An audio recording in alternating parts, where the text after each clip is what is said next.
All right. So our next item on the agenda is public comment.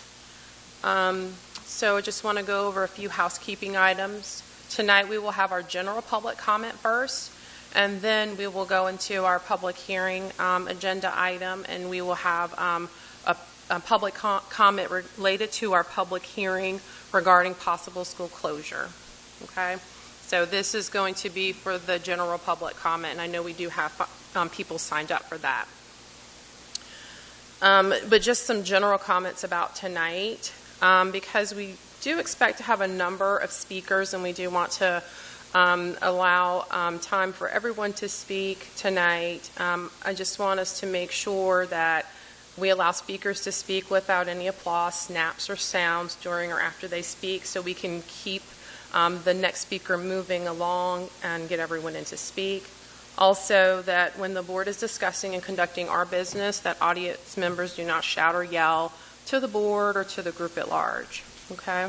Again, we're trying to move the discussion along and allow everyone to speak tonight, so that will just kind of help us. And again, I recognize that the board and the community are grappling with a very big topic, and I want tonight to go as smoothly as it can, and I definitely appreciate everyone's cooperation, patience, and presence tonight. So let's begin with public comment. For general public comment, for all topics not related to the public hearing on proposed school closure.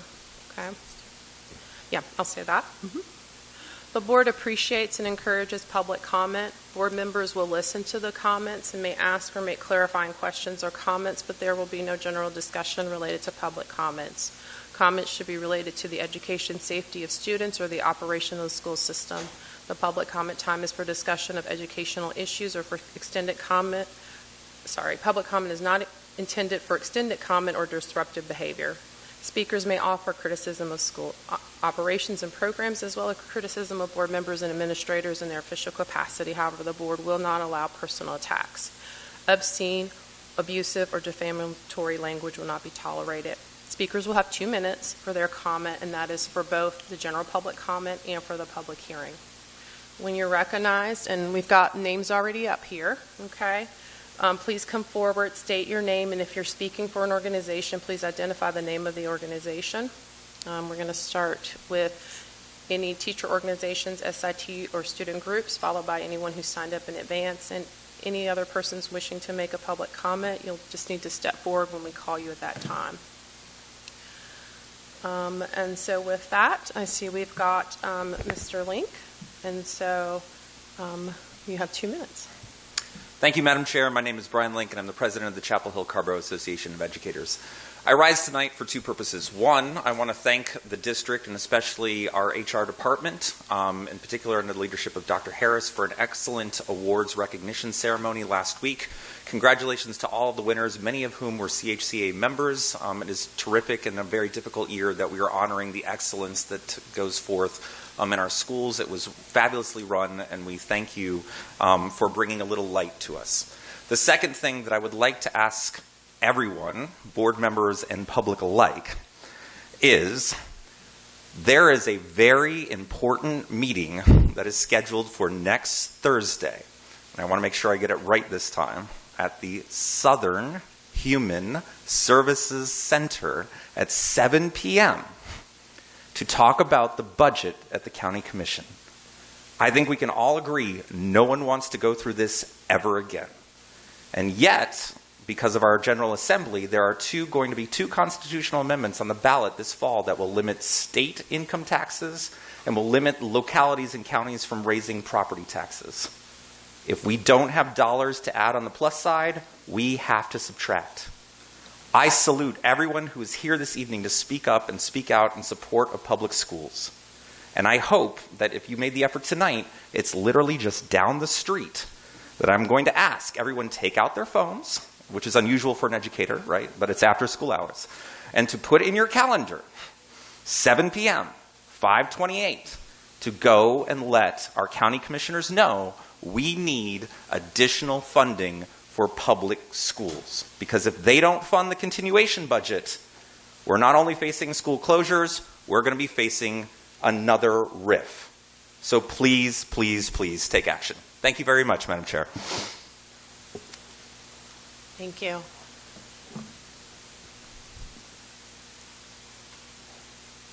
Thank you. My name is Raman Sidhu, and I'm the proud parent of a 6th grader at Phillips and a 4th grader at Ephesus. And the closure discussion we're having this evening is very important to me, and I empathize with all those impacted. But I'm here tonight to share my thoughts on tech usage, as I believe it directly impacts families' decisions to stay enrolled to join the school district here. Last year, our family relocated to the Triangle from suburban Philadelphia. As we looked at this area, our children's education was the primary driver on where to settle. We researched broadly and were drawn to the excellent reputation of the CHCCS district. In many ways, we were confident that this was the right move. The ease upon which our children integrated within the community, with friends, with sports, has been a sigh of relief for any parent. However, when it comes to technology in the classroom, we are falling short, and I hope we can begin to unwind some of the false sense of progress that has been put in place with heavy reliance on one-to-one devices in the classroom and at home. In 6th grade math, for example, my son uses IXL. He is not interested in understanding why he got something wrong. He wants to get an 80 points and be done. He doesn't use scratch paper. Any sloppy notes that are on the screen are gone once he clicks next. And there is a strong connection between writing on paper and cognition. And the perseverance and stamina that our children need are critical as these problems are going to become more challenging in the future. In 6th grade history, when I asked him about a study guide for a test, he said he had a GIM kit. So I observed what this was. And he's repeated cycles of multiple choice questions and a video game, multiple choice questions and a video game. When he got a question wrong, there was no explanation of how to help him learn what the right answer was or do better. We are missing the mark to help our children build knowledge and do hard things. And finally, giving our children one-to-one devices with restrictions that can easily be worked around was likely not the intent of the district. But when our children are finding ways to watch mindless YouTube reels or listen to the new Drake album that was released last week during school hours, then we have failed. Thank you. If we don't make significant change in how our tech is used today, then we're going to be here having the same discussion tomorrow. Thank you.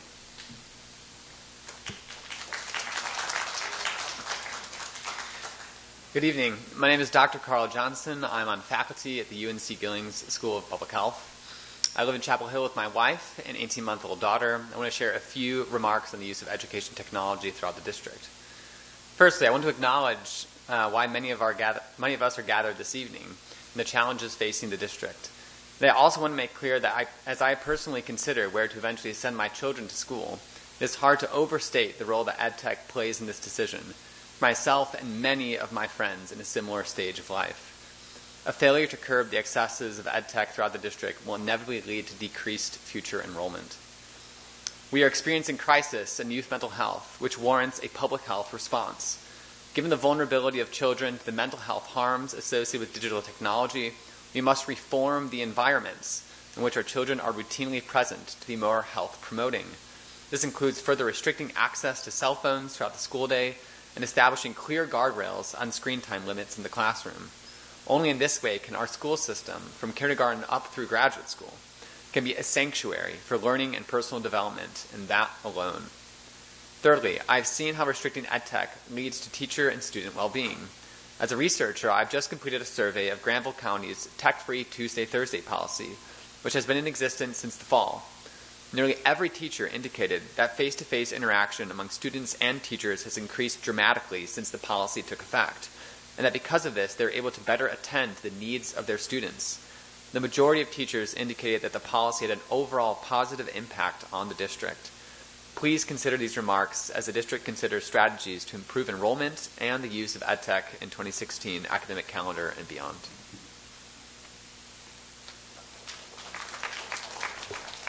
Thank you. Members of the board and members of the community, my name is Dr. John Easterbrook. I know we are here today to discuss the potential closure of schools. Thank you for the care and thoughtfulness involved in these discussions. My heart goes out to the community members impacted. I feel it's pertinent today to point out that the technology used in the classroom is an enrollment issue. My wife and I moved here in large part for the schools. I came to speak to you last year when my son was in kindergarten. Like many other families, though, we are now considering leaving the district, given what we know about the tech that awaits in middle school and high school. The proposed digital learning plan is too little, and the timeline will be too late for our son. One argument I hear in favor of tech in schools is to prepare our students for the workforce. Please pause and learn from the lessons of the recent past. From 2009 to 2022, the number of degrees in computer science nearly tripled. Just 5 years ago, computer science graduates were promised lucrative jobs and promising careers. Those graduates now face a 7% unemployment rate. Job postings for software developers continue to decline. For the first time in 20 years at Stanford, computer science enrollment has declined. The tech our kids use today will not be the tech of their future. The way to prepare students for an unpredictable workforce of the future is to train them to be creative, critical problem solvers who can teach themselves new tools and information. Even the founder of Netflix recently stated that for students and parents, quote, "The best defense today is to be broadly educated so they can adapt to the changes coming." What this looks like in the classroom is a curriculum that prioritizes discussion, reading a wide range of books, and learning how to evaluate evidence and construct an argument. What it does not look like is what I see when I volunteer in my son's first grade class. I watch him race through his work on his iPad, then proudly show me how he can search, find, and watch a YouTube video of a man building with Legos in the classroom. There is a reason why executives at leading tech companies send their children to low-tech or no-tech schools. What we're seeing in the workforce now more than ever is the need to emphasize the whole individual. Please, thank you, and give us a reason to stay in the district.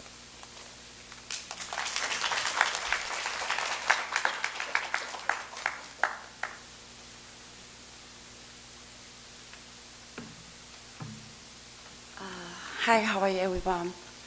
I'm so glad that I have the opportunity to stand here and speak to not closing the school. When I heard about the news, my heart really breaking because I moved from New York. Chapel Hill attracted me to settle down in Chapel Hill and live in that area. It's because I heard about the language opportunity open to my kids. And then we had the 2 businesses in this area. And then I'm so happy about this.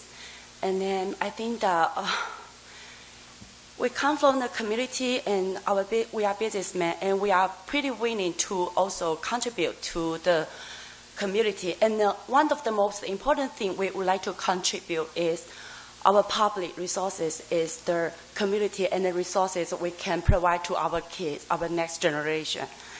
And that was really heartbreaking. And for what we make from our business, we are happy to contribute to our society. This is the most important thing we would like to contribute. That's it. And then otherwise, our taxpayer and paying the tax, every dollar we want to go towards our next generation. That was something we really concerned about. That was something every morning we wake up and then we try to go outside and then open our door and open our business up and then try to make every dollar and then pay the tax. We are happy to do that. And then if closing the school for our kids, closing the door for us, and then close our hope. And then what our tax dollar go towards to? Forward. For next generation? I just feel so disappointed when I heard about this news. And then I also want to say something about Chapel Hill culture. Chapel Hill is a university town. CHCCS serves not only current families, but also the broader ecosystem that attracts faculty, researchers, scholars, graduate students. Thank you. That was 2 minutes. Okay. If you have additional public comments, and it looks like you've got it written, you can email it to the board. Yeah, I hope that we wake up every morning and we work hard and then we have the hope for, right? And thank you for supporting our next generation and all our community. And we are willing to be a member of this community and contribute together with you guys and stand with you guys. That's our hope. Thank you. Thank you so much. You're welcome.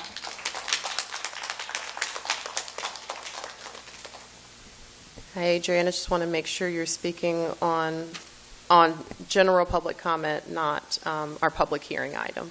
You are correct. Thank you so much. It's completely different. Okay, good. Thank you.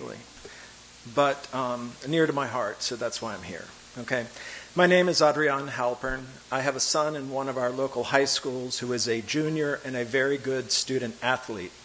My son would like to take a year off before his senior year, beginning this August, in order to work on his sport and to take college-level courses in areas of interest in order to make better decisions about what to study later. We've been told by school officials that if my son takes a year off, he'll be considered a dropout, and that upon returning to high school next August, he will only be permitted to study for one semester to take the 3 courses he needs to graduate, and perhaps one other course, but that he will not be permitted to enroll for the spring 2028 semester, which means my son cannot take at least 4 of the 5 senior year courses for which he's currently enrolled, namely Calculus AB, Calculus BC, Physics C, Mechanics, Physics C, Electricity and Magnetism, and Studio Art. This draconian approach is both punishing and anti-educational. I find it incredulous that our school system would have policies in place with such results. In response to asking for the written policies underlying the school's approach, I was provided with links to Chapel Hill Carborough's Policy Code 3460, Graduation Requirements, and NC State Board of Education Policy Grad 004, State Graduation Requirements, neither of which addresses the specifics of my concern. I therefore respectfully request clarification of this matter in order for my family and others to make the best decisions for their children. Thank you very much. Thank you. Okay, so I know, so Jen, I think, has signed up for the public hearing. So Adrian was our last speaker for general public comment. I just want to make sure there were not any other speakers for general public comment tonight. Okay. And as a reminder, just wait 1 second. We're not there yet. As a reminder, if anyone has any other general public comments, you can email it to the board. There's the email address on the website. Okay. Thank you so much.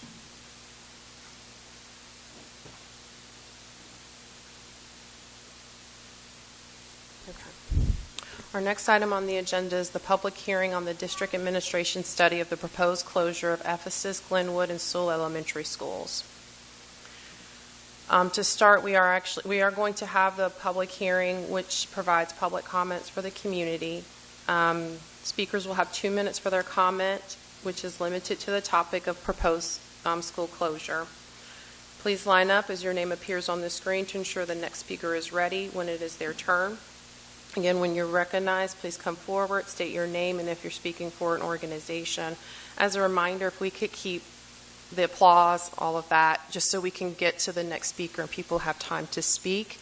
Okay, so let's just make sure the applause, all the snaps and everything. Everyone's a wonderful speaker, and we appreciate all of you. Okay, so your name should appear on the screen. If you could just be prepared when you see your name come up next, you can come down to the side and be ready to step forward, okay? And I think that's everything. So, Jen, we're ready. We can put it back up on the screen. I'm sorry. Yeah, I'm sorry. Thank you so much for the reminder, Emily. The first up is our teacher organizations, SIT, and other organizations. So I don't know if CHCAE or the school improvement teams or PTAs are going to come forward and speak. Sorry, Jen, that's my fault.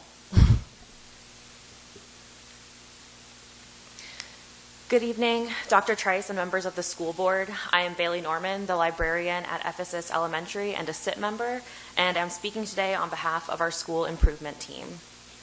Thank you for the time, care, and seriousness this process has required. As you move toward a decision, we urge you to choose the least disruptive option available. Based on the evidence before you, that option is not closing Ephesus. As a school improvement team at Ephesus Elementary, our message is simple. Ephesus is working. Ephesus is academically strong, has positive student growth indicators, and is the only non-magnet elementary school projected to be and remain above 95% capacity by 2030. But Ephesus is not simply a school with strong outcomes. It is a school producing strong outcomes while serving substantial populations of students who are especially vulnerable to disruption, including economically disadvantaged students, students from racial and ethnic minority backgrounds, and students with disabilities, including autism and other special needs. Closing Ephesus would not just move students from one building to another. It would disrupt a functioning school community, trusted relationships, and a support structure that is working for the students who need stability most. This is also true of our staff. What makes Ephesus work is not only individual excellence, but the way this particular team works together under this administrative leadership for this community. We also hope the district will fully consider the programmatic impacts of closure itself, including the weakening of supports that depend on keeping students together in a school where those programs are working well. While some programmatic issues may be addressed through redistricting, we should not assume that will always be possible, effective, or desirable. Ephesus is working for students, families, and students who are especially vulnerable to disruption. We urge you to choose the least disruptive option available. Closing Ephesus is not that option. Thank you.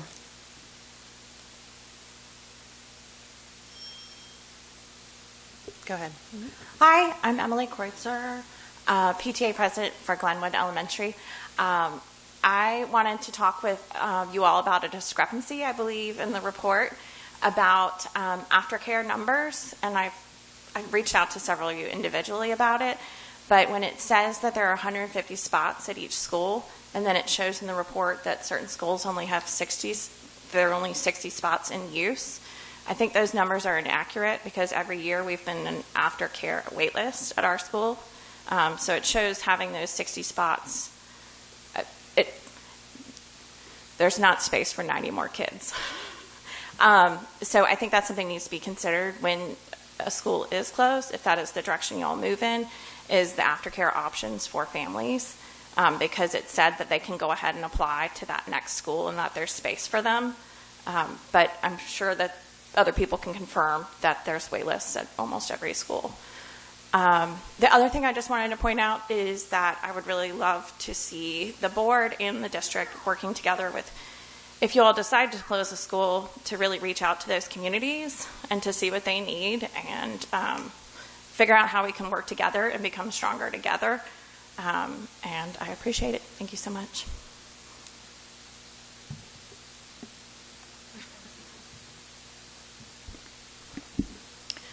Good evening, members of the board and district leadership. We come here tonight on behalf of the Sewell Elementary Parent-Teacher Organization. We recognize the district must adapt thoughtfully to enrollment changes and real budgetary pressures, but adaptation should preserve the assets most aligned with the district's long-term educational vision. As you consider the future of the district's elementary footprint, we ask that you preserve the campuses that offer the greatest long-term educational return. Consistency across the district does not require sameness at every campus. A strong district can maintain shared expectations and aligned instruction while still recognizing that some schools offer distinctive assets that advance those goals in exceptional ways. Sewell Elementary does this. Its outdoor connected campus, learning garden, critter corner, and proximity to Bowling Creek, Greenway, and protected forest are not geographic incidentals. They are educational infrastructure.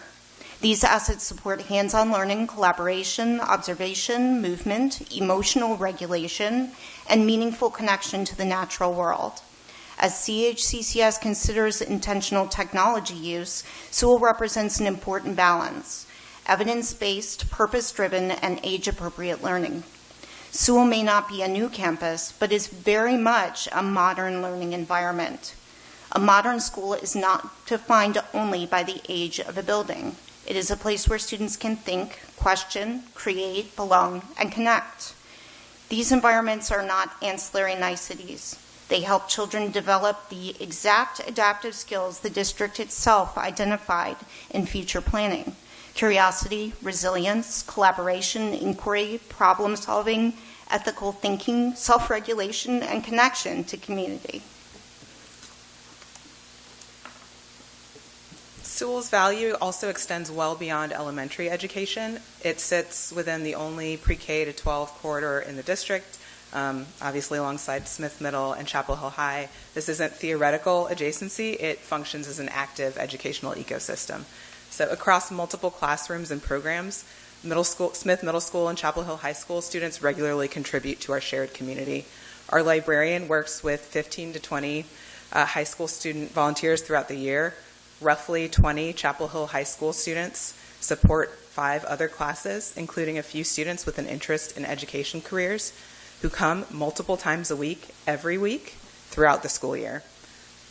Smith Middle Schoolers are a fixture in our art classroom, and for years we had a weekly reading program in which they came to Sewell before their school day to read with younger students. And this type of cross-campus collaboration benefits everybody and is embedded into this community's practice. Elementary students gain mentorship and support, and older students gain leadership, career exploration opportunities, and meaningful engagement with the community. And so while the closure study does acknowledge adjacency, it doesn't fully capture the long-term educational value of this corridor. And if the district wants stronger pathways in student leadership and future learning, Sewell is one of the few places where this work is already established and readily accessible. It also reflects the broader promise of CHCCS. It's academically strong and deeply diverse. Our student body is majority minority. A third of the students qualify for free or reduced lunch. We have a sizable population with learning differences and disabilities. And we are diverse in our student and staff populations. We speak over 20 languages and come from 5 continents. So it's a place where academic strength, learning, and whole child and equity already exist. Equity isn't achieved by reducing unique learning environments, it is achieved by expanding access to them. Thank you. That's it. Oh, yeah, that's it. Thank you. All right, so now we're going to go to the speakers who have signed up. Jen. Thank you for your patience. Getting over a bout of strep throat, but I shouldn't be infectious anymore. Thank you all for on the board for your service to our community, our schools, which I realize is often a thankless task. And as you all know, neither the Woolport report nor the May 7th closure study identified Glenwood as a priority for school closure. It wasn't even recommended for renovation until 2036 in the Woolport report, and it has lower 10-year facility needs than the other 2 schools. Instead, the reports have showed that Glenwood is one of the most well-utilized schools. As a health equity advocate, I too am disturbed that Glenwood used to be a whites-only school. However, I am heartened that the tables have turned. Glenwood is now majority-minority, with 64% identifying as non-white, and has a strong focus on diversity, equity, inclusion, and belonging. Speaking of belonging, I grew up in a small town in Indiana, where I was one of only 2 Asian kids in my class. I was called a commie, even though my grandparents fled communist China because they were not communist. Kids sang rude songs to me, made inappropriate gestures at me for being Chinese. I was ashamed of looking different, stopped speaking Mandarin at home, and tried to avoid associating with other people of Chinese descent when I was in college. Chinese people are often viewed with disdain in this country, being told to go back to where they came from, even if they were born here like me. For these reasons, it is so meaningful to me that my son can now attend a school where his Chinese culture is celebrated and honored by people of many different colors, religious affiliations, and backgrounds. His kindergarten class is far more diverse than mine was, with kids who are African, Asian, European, and Middle Eastern descent. My son actually asked me to speak Mandarin at home to him now. Prior to Glenwood, he got annoyed when I tried to speak Mandarin to him. This understanding of the value of learning Mandarin and befriending friends from diverse cultures is exactly what I was looking for, and the primary reason I insisted that my husband and I live in Chapel Hill. Thank you. Next speaker, please.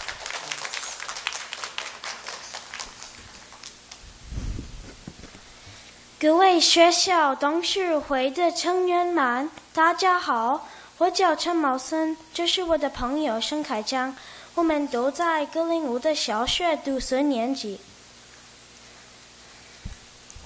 Hello, school board members. My name is Rio, and this is my friend Asher. We are both at 4th grade at Glenwood Elementary School. 我们今天想向大家说明一下格林伍德小学对我们俩以及我们所有的朋友和兄弟姐妹来说有多么特别。I just wanted to say how special Glenwood Elementary School is for both of us and all our other friends and siblings. 格林伍德是我们学区独一无二的学校，因为它帮助像我们这样的孩子学习中文，并参与像庆祝中国节日、春节和其他传统文化节日的特别活动。Glenwood is a one-of-a-kind school in the area, since it helps kids like us learn Chinese and participate in special events like Chinese New Year and other cultural festivals like this. 学习一门新语言让孩子们更加充满活力，也变得更加聪明。其他学校的孩子没有机会像格林伍德学生一样享有这些美好的经历。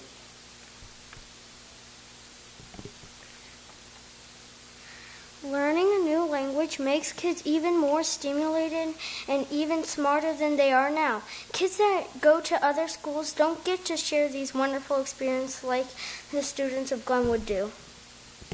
我自己在全国作文比赛中获得了2等奖。我的文章完全是用中文所写的，而且我还用中文在一些活动上发表过演讲。如果没有格林伍德学校的每一个老师，我不可能做到这一切。我们的老师们太棒了。Asher won 2nd place in a national essay contest where he wrote all in Chinese and has given speeches at events all in Chinese.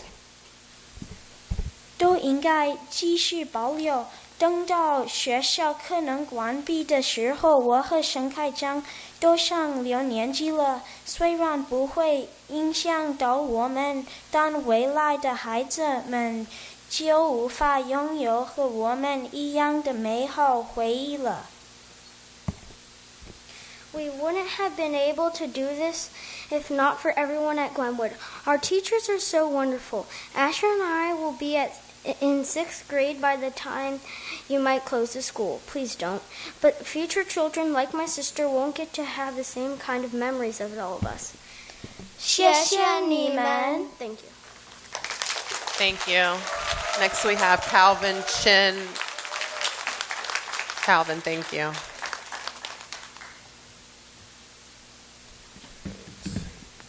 All right, good evening. I want to thank you all for your work putting together the school closure study. I am a parent of a kindergartner at Glenwood. He's 6 years old, which means that he was born right before the pandemic.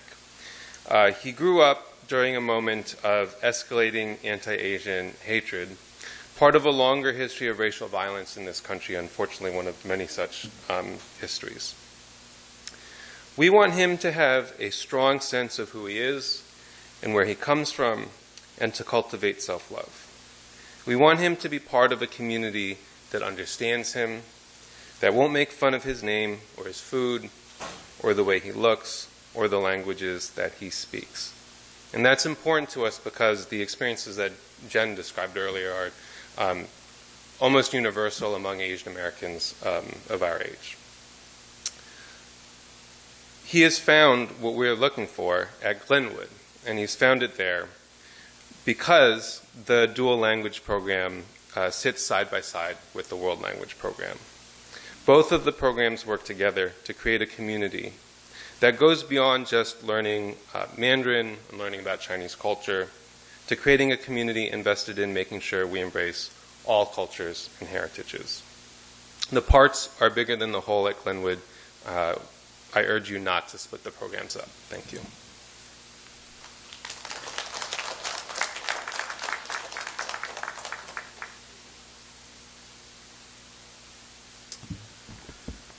Thank you, members of the school board. My name is Matt Gardner, and I appreciate the opportunity to just provide a couple of brief comments today. I have 3 children. My oldest is in 6th grade at McDougall, and then my other 2 children are at Glenwood Elementary in the DLI program. About a year and a half ago, I was offered a job opportunity to move my family from Utah to either Atlanta or the Raleigh area. And we explored options where we could live in Atlanta and in Raleigh. And in both locations, our main consideration was find a dual language immersion program in Mandarin. Our children have been doing that since 1st grade and has been such a tremendous opportunity for them. Choosing to live in Chapel Hill was a difficult decision for us. To be honest, it's financially challenging for us, and there are other places we could have lived in the area. But we felt it was important for our children to continue their education in the DLI program.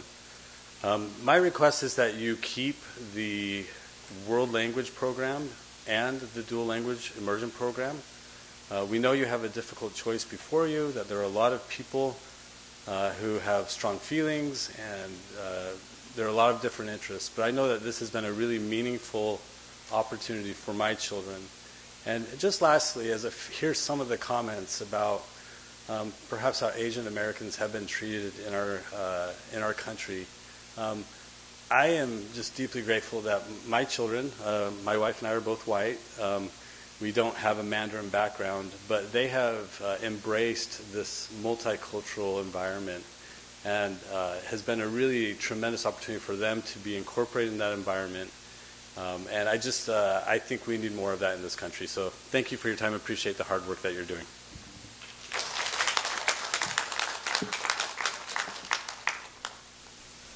Good evening, board members and Superintendent Trice. My name is Bianca Allison, and I'm the parent of a kindergartner at Glenwood Elementary who's here with me. And I have 2 future investigators who cannot wait to join their big sister at Glenwood. I urge you, do not choose Glenwood for closure. Glenwood is not just a building or a set of language programs. It is the only school-wide Chinese cultural and linguistic environment in CHCCS. Students experience language, culture, and community in the hallways that have Chinese lanterns dangling from the ceilings, Chinese cultural celebrations throughout the year, signage for families in both Mandarin and English throughout the school, cross-racial and cross-linguistic friendships, and our incredible teachers and staff. When my daughter's Chinese grandmother came for her Lunar New Year performance, she was deeply touched when she saw the effort to promote Chinese culture and language across the entire school. The Glenwood community is the place where Mandarin-speaking children feel safe, seen, and valued. If you split the dual language and world language programs apart to different schools, which I know has been discussed, you do not end up with 2 half Glenwoods. You lose the magical integrated environment that makes the school so successful. Glenwood is also one of the district's strongest tools for attracting and retaining families, as you've already heard.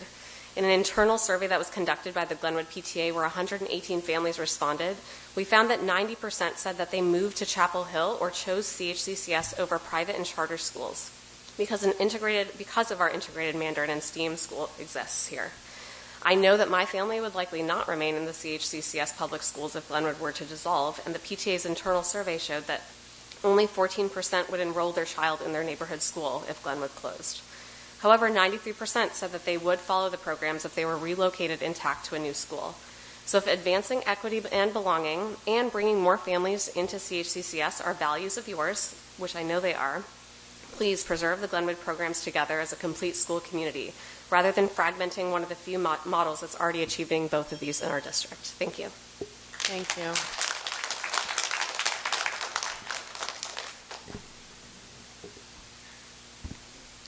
Hi, I'm Mims, and I'm here to explain my perspective of what it's like to be an actual student at Glenwood Elementary School. My mom lived in China for 5 years, and when they moved to Chapel Hill, they were looking for a program for me and my sister to do Mandarin, and we were thankful that Glenwood had a Mandarin dual language program. The Mandarin Immersion Program's 25th anniversary is coming up, which is just incredible. People come to Glenwood who aren't just from North Carolina or China. We get students from all over the United States and other countries as well. When I walk in the building every morning to class, the staff don't just say good morning, they say 早上好.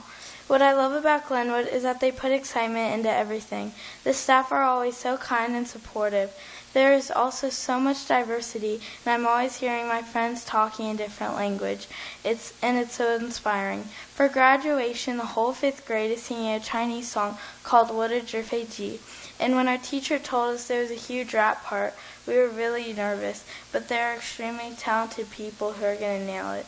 Since Glenwood used to offer a French program, I feel so honored to be able to learn Chinese by the best teachers ever.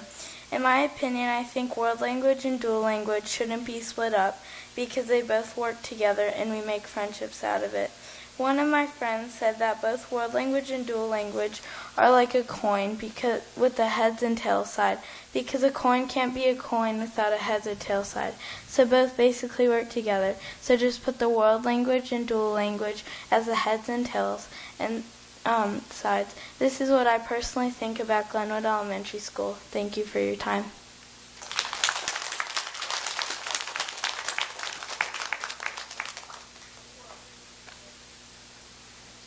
Good evening. My name is Jen Ziegler, and I am a Glenwood teacher and also a Glenwood parent. I'm sharing tonight on behalf of my husband, Brian Ziegler. I'm a parent of a current Glenwood 3rd grader, the cohort of students that will be most negatively affected by a closure, having spent the entirety of their elementary careers at such a special school, only to be uprooted for the home stretch of 5th grade and then whisked off again to start middle school. My daughter has cerebral palsy and struggles in ways that most of her peers do not. I have seen her absolutely thrive under the loving care and compassionate teaching she has been privileged to receive at Glenwood, from the leadership of Mr. Bennett to the incredible EC staff, classroom teachers, and support staff. Every single person at Glenwood has provided the dedication, patience, and guidance that has truly allowed my daughter to bloom into her best self. She is in the world language track, but with the weekly Mandarin special, she has grown an interest in Chinese culture that has opened her eyes to the existence of a broad and diverse world beyond the boundaries of her own life experience here in the Triangle. Her participation in the STEAM program has helped her dream of possibilities for the future that can be built with not just science and technology, but also human creativity and imagination. She comes home from school and often proudly recites the Glenwood Gators Chomp Chant, which has instilled a commitment to good citizenship. These things don't happen in a vacuum, and they don't just happen anywhere. Glenwood is a special place that has brought the best out of my child and generations of others. I understand the necessity and the gravity of the difficult choices that lay ahead for this board, and as you consider those choices, please consider that STEAM and Mandarin dual language are not just programs at Glenwood, they are Glenwood. Thank you. Thank you.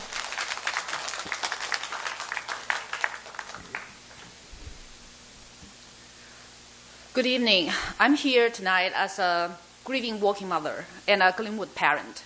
I have 3 concerns. First, the data. The district's own data shows Glenwood is not under-enrolled, not underutilized, not the highest cost option, and not a facility problem. Glenwood is full, so my question is simple. If Glenwood is not the problem, why is it being treated as a solution? Second, my second concern is the process. The study itself did not recommend closing Glenwood. It did not weigh, prioritize, or score the schools. Yet, board members have spoken to the media about Glenwood and even discussed the splitting Glenwood programs. So I ask, when did this decision move ahead of the data, and based on what? Third, the impact.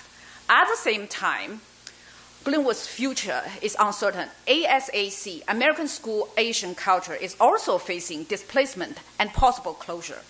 Families are facing layered disruption. Our school may close, our language programs may be split up, after-school care may disappear, and working parents are being asked to absorb all of this without clear answers. And this is happening during AAPI Heritage Month to a school that hosts Mandarin immersion and world language programs. We are celebrating diversity in name while weakening it in practice. There's a Chinese phrase called 师位素餐. It means holding a position but failing to carry its responsibility. Public office requires more than sitting in a seat. It requires showing up, listening, and doing the work before decisions are made. If Glenwood and ASAC families are worse approaching during election seasons, then we are worse engaging before our school is put on a chopping block. That is not representation. That is extraction. Now I want to say one sentence in Chinese to my community. 温良不是软弱，公让不是沉默。We are parents, we are taxpayers, we are voters. If your voices are not taken seriously, we'll make them heard with our votes. But above all, our responsibility is to protect our children. I asked my son Xavier, who is the second grader at Glenwood, and will be profoundly impacted by your decisions to say the final words. Not because children should have to fight adults' battles. They should not, but because one day at least he can say he stood up for his beloved school and community. We are more than 400 children at Glenwood. We cannot vote. We cannot question the districts, so our families must speak for us. We are not numbers on the map. We are not empty seats, and we are not pieces to be moved around. We are children. We are the future of this community. Please do not make decisions about us without listening to us. Thank you. Thank you. Atticus. And Elizabeth, if you could head over to the wings over there. Thank you. 大家好，我的名字是保爱可. Good afternoon. My name is Atticus Parrott. I'm a 5th grade dual language student at Glenwood Elementary and want to tell you why Glenwood Mandarin Immersion Program will improve my life. Studies show that learning 2 or more languages is beneficial to a person's brain development because when it enhances problem-solving skills and improves multitasking and the ability to focus. Learning a second language will also improve my experience in other countries, because when I know what people are saying, I will understand the world better. And that is also true for many families coming from China to our community. If they come to Orange County and can't learn subjects in their language, then they won't learn what they need to learn and will struggle living in the U.S. This is what makes Glenwood vital to our district and the world. If you shut down Glenwood, you're losing more than a school, more than a program. You're losing a whole community of people from all over the world. Thank you for your time. 谢谢你们.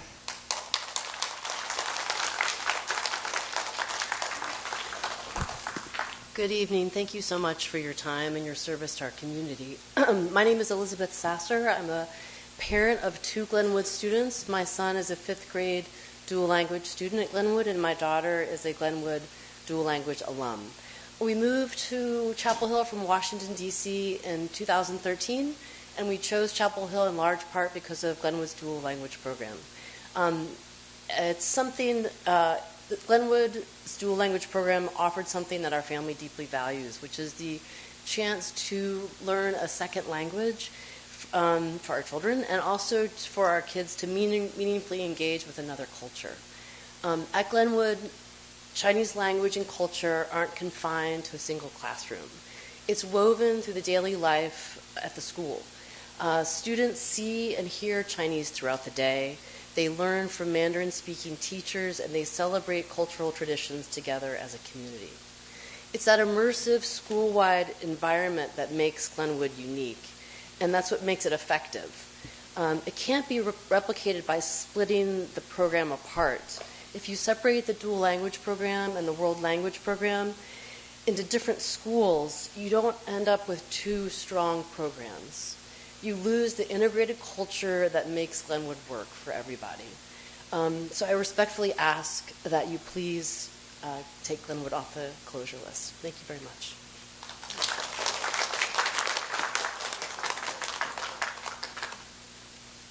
And then David.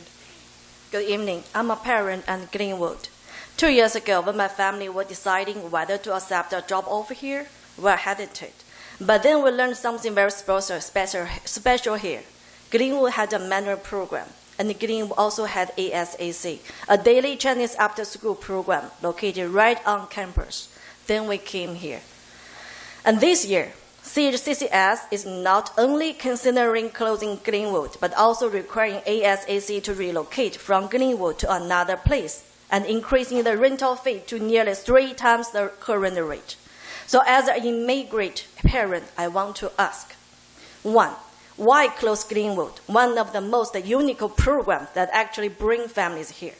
2, Glenwood has more than 1 after-school programs. Why was ASAC the one forced to leave?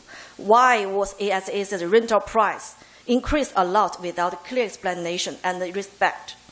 3, close Glenwood, force ASAC to relocate. Combine them. What message sends to our community? Have you think about it? So I worked for another state, but I chose to live here.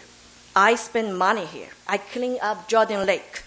I perform line dance and governor's mission. I donate money to local company. I love this community and have tried to community to do it in many ways. But now I don't feel I'm welcomed. We are not truly welcome. So this is not your intention. We want to have a clear, public, respectful explanation. And we request to take Glenwood off the closure list, and we request ASAC stay in Glenwood with a fair, stable rental arrangement. Thank you.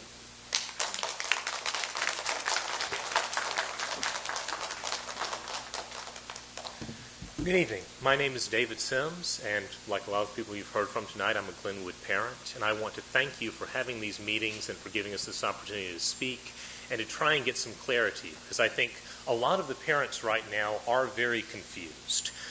We're confused in part because we hear you talking about things like enrollment numbers and test scores, and that makes sense, but Glenwood is a school with great enrollment numbers and great test scores, and we hear you talking about costs, which certainly understand that that's an issue, but it does not look like Glenwood is the best cost-saving measure when you look at its actual costs. We're confused about that. And I'm confused because I've been to a few of these meetings now, and I have heard y'all say at the beginning of the meeting some amazing things about your commitment to diversity and inclusion and equity, and those are inspiring things and values that we all get behind. But then we look at Glenwood being on the chopping block, and if you haven't been there, I don't know if you can imagine the way this is a focal point for this community, and for a community that includes a lot of people who are vulnerable. Many of my fellow parents, English is not their first language, and they may not have another easy way to go to a place where the teacher can speak directly to them about their child's education. My children have classmates who English is not the language they hear at home, and it's a language they're still struggling with, and having teachers who can really talk directly to them is amazing for them, and having a community that supports them is amazing for them. And you know what's going on in the country now. You've seen there's been some horrible vitriol directed at the Chinese community over just the past few years, and in this moment, seeing Glenwood, a school that's not struggling, not failing, seeing it go up on the chopping block, it is hard to look at that and not feel like it's an attack on a very vulnerable group. And I know that's not the signal that you want to send. But please think twice, because that's what we hear right now. Thank you. Thank you.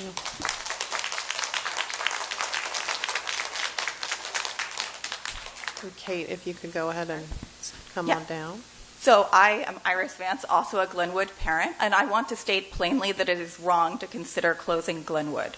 Our school serves a high number of children who were born outside the U.S.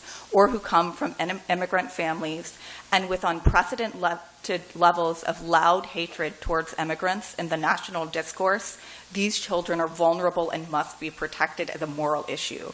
My own kids' friends have spoken about how meaningful it is to have teachers who can pronounce their names correctly and celebrate their cultural heritage. I ask the school board not to let the country's political climate of rampant xenophobia cloud their judgment into the colossally backwards idea of closing this school. Let's take a step back. The very reason we're considering school closures is declining enrollment. The school board's own recent study shows Glenwood is thriving and growing, the only elementary school to grow enrollment district-wide last year. Both Glenwood magnet programs are at capacity for the upcoming school year, reflecting the demand. Our family moved to Chapel Hill specifically to attend Glenwood, and we continue to meet others with that same story, as you've heard. At my kindergartner's birthday party, at least 3 of his new friends' parents had moved from around the Triangle. Playing at a park, he ran into one of his classmates, and I struck up a conversation with his mom, who's a truck driver who moved from Brooklyn, New York to Chapel Hill, choosing between multiple states, our community, primarily for Glenwood. Please don't deprive the diverse children of our Glenwood community of a place where they feel safe and seen, celebrating their cultural heritage. And don't deprive our district of a school that draws families to the area from around the Triangle and much farther afield, fixing the enrollment problem that created this painful discussion in the first place. Thank you.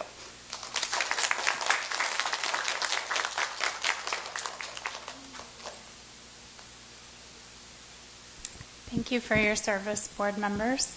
Good evening. My name is Kate Messig. I'm the parent of 2 Glenwood students, and I also served for 10 years as a professor at UNC Chapel Hill, where my work focused in large part on East Asian studies and global student learning.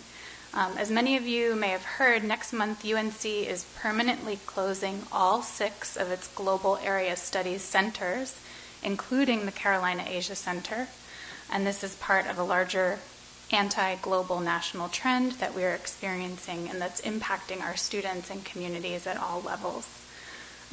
This is relevant because I'm particularly concerned that the board is being asked to decide the fate of our buildings before we have a clear, sustainable plan for preserving the integrity of our academic programs for our communities.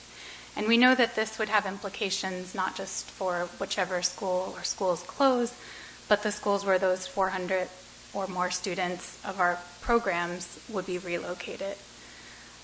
What makes Glenwood valuable is not simply that it teaches Mandarin.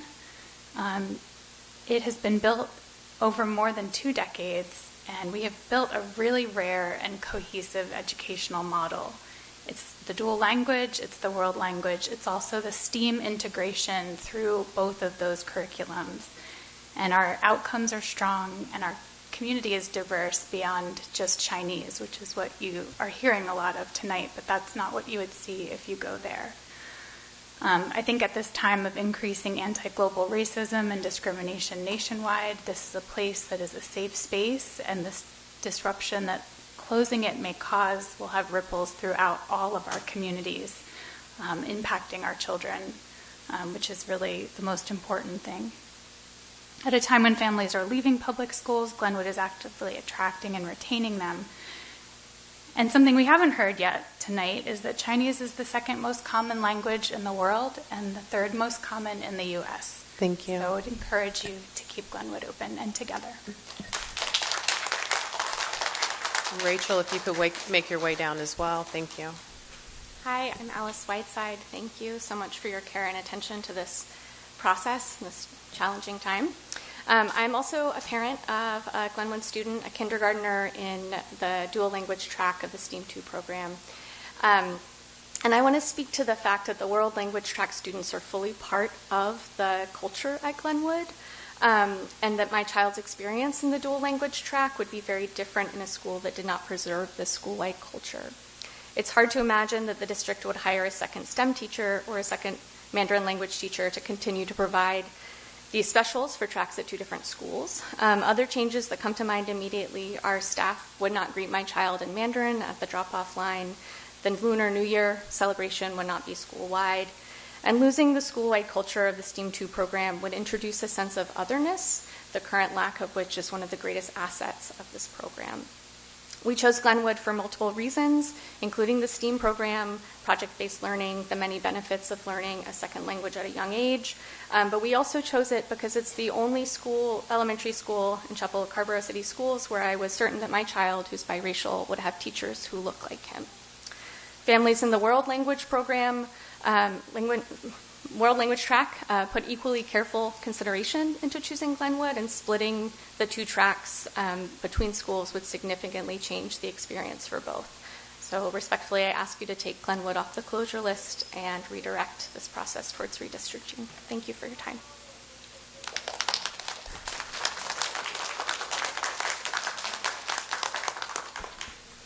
Thank you to the board members for this opportunity to speak on this issue again. I am the parent of a second and fourth grader at Glenwood Elementary.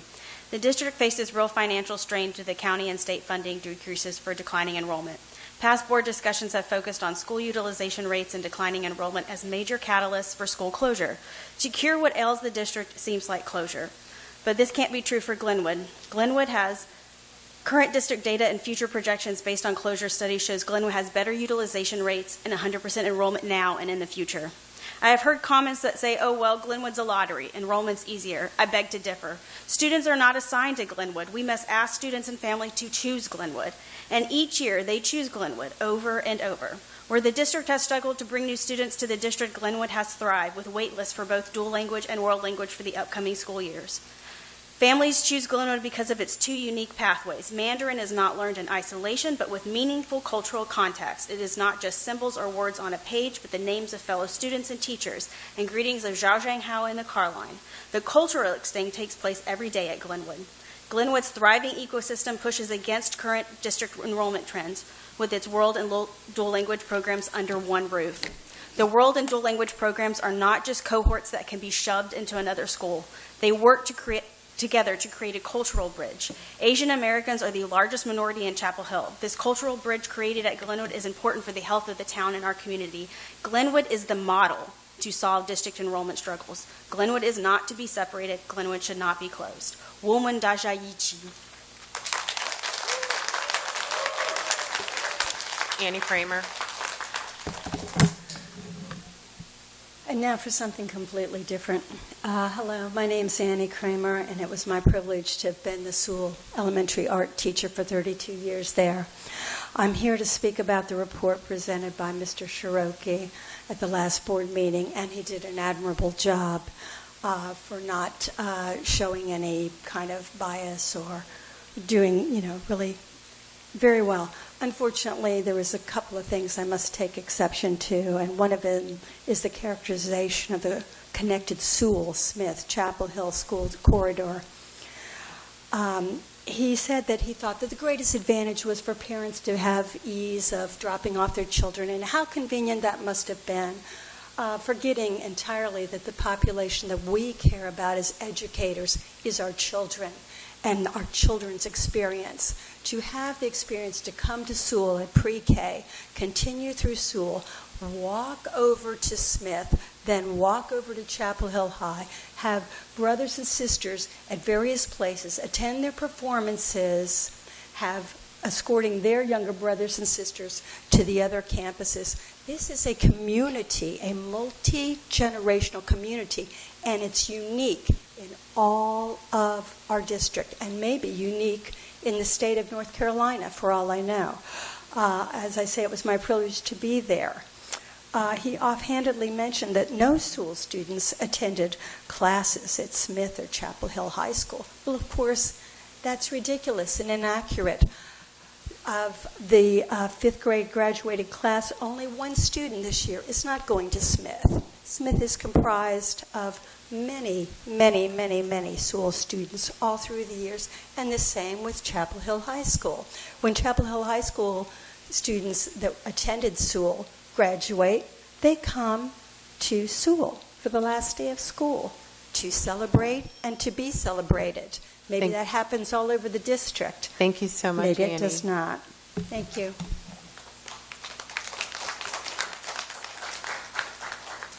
Hi, Hi, I'm Jennifer Hochberg. My daughter is a first grader at Ephesus, and my son will be a kindergartner. I just enrolled him on Friday. I know how much thought and care have gone into this process. I've been at multiple meetings. You guys have heard from me multiple times and how hard this decision is, so thank you for all of the care that you take for this.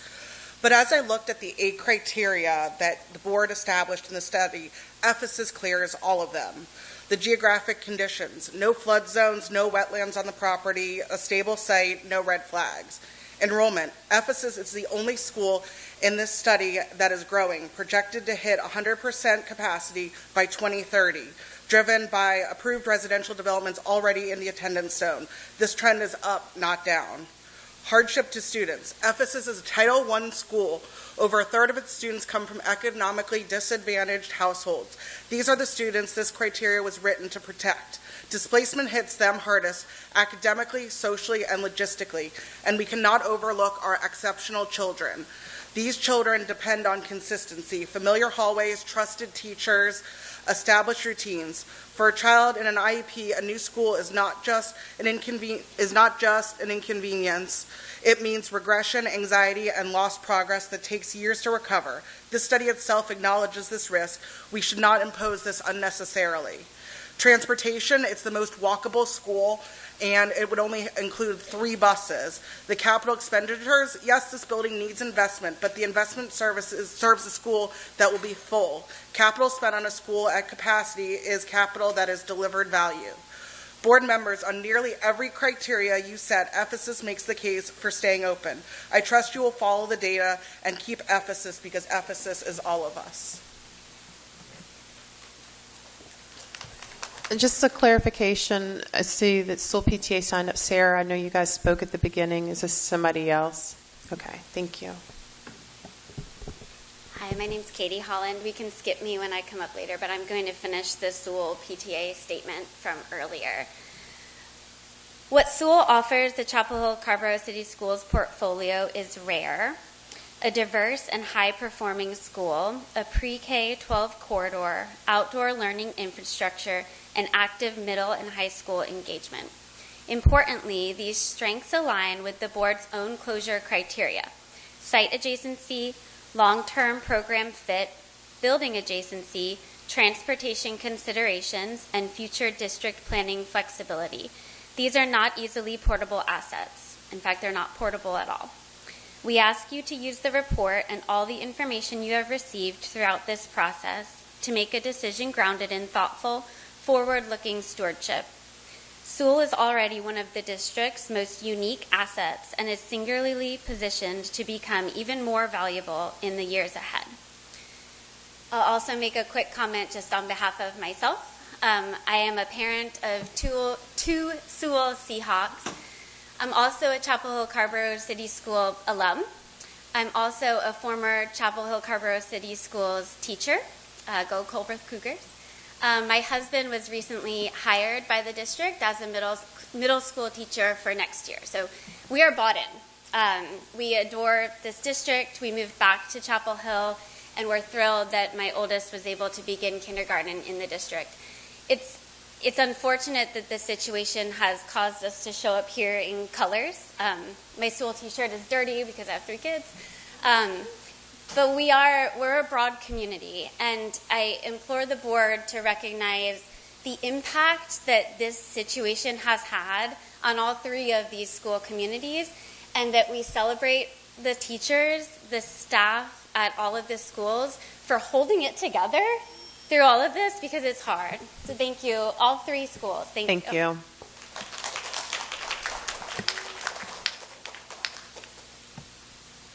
Oh, wait. Yep. Yep. It's okay. Hi. My name is Fumi. Thank you for taking the time to hold this public hearing tonight. I calculated the total building capacity of the elementary schools using the district's population building capacity numbers and current enrollment data. The total building capacity across all schools is 5,664 students.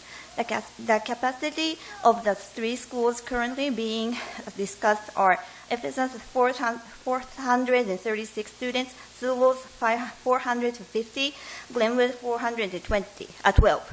The current district-wide elementary enrollment is 4,293 students. If only one school is closed, the remaining district capacity will still be approximately 5,200 students. However, if two schools are closed, the remaining capacity drops to around 4,800 students. This means that closing two schools will leave only about 5/6 of remaining capacity district-wide, while closing only one school would leave approximately 1,000 seats available. An increase of 500 students will bring enrollment back to level we had as recently as 2021, which was not long ago. In addition, the program capacity number presented by Dr. Shiroki are even more restrictive than the building capacity. I understand that redistricting hasn't been started yet, and it may be difficult to predict future enrollment patterns. However, even looking only at these numbers suggests that closing two schools could be a risky decision, especially considering the ongoing housing construction in our area and the presentation shared at the May 7th meeting. As a Board of Education, I understand that you need to make decisions carefully. Fumi, you can email it to us if you'd like. Thank you. Or you can pass it to another person who hasn't signed up to finish for you. Thank you.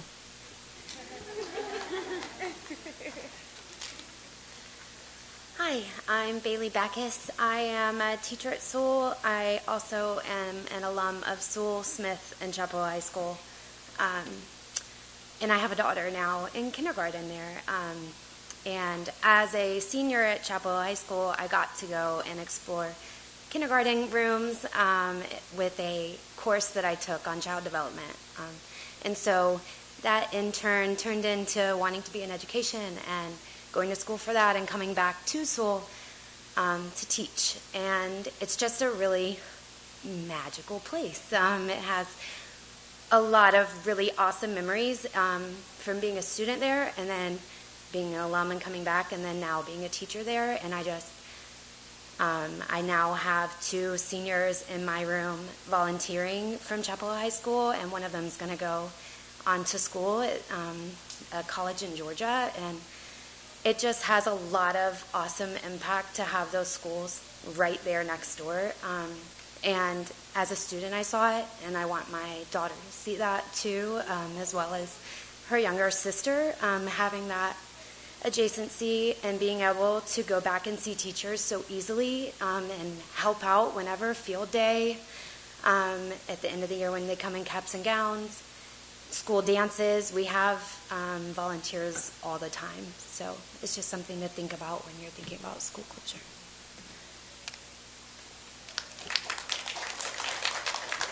Vivian. Oh, sorry. Okay. Hello. My name is Vivian Chen. I'm a parent of two children at Glenwood.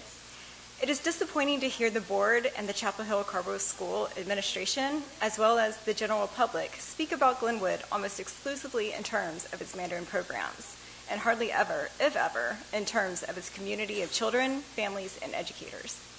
When we reduce Glenwood to its Mandarin programs from a structural, HR, and program delivery standpoint, we erase the people who make the school what it is and what the district is so proud to use to recruit new families. Glenwood is more than a typical school. It is one of the few places in this area where Asian children learn in an environment surrounded by peers and adults who look and speak like them and who share cultural backgrounds and experiences like theirs. Let's not pretend that is insignificant. That representation is foundational. It provides belonging, affirmation, and safety. Those things are not expendable. The potential split of the Mandarin dual language and world language programs may allow neat packaging and may seem least disruptive to the district, but it is negligent and would be deeply disruptive for an increasingly marginalized Asian community.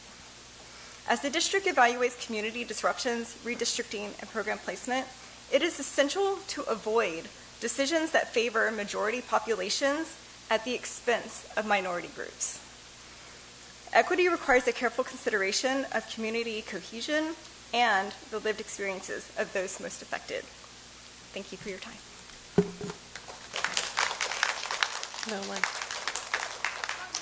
And then Anne. Thanks. Good evening, members of the board. 大家好.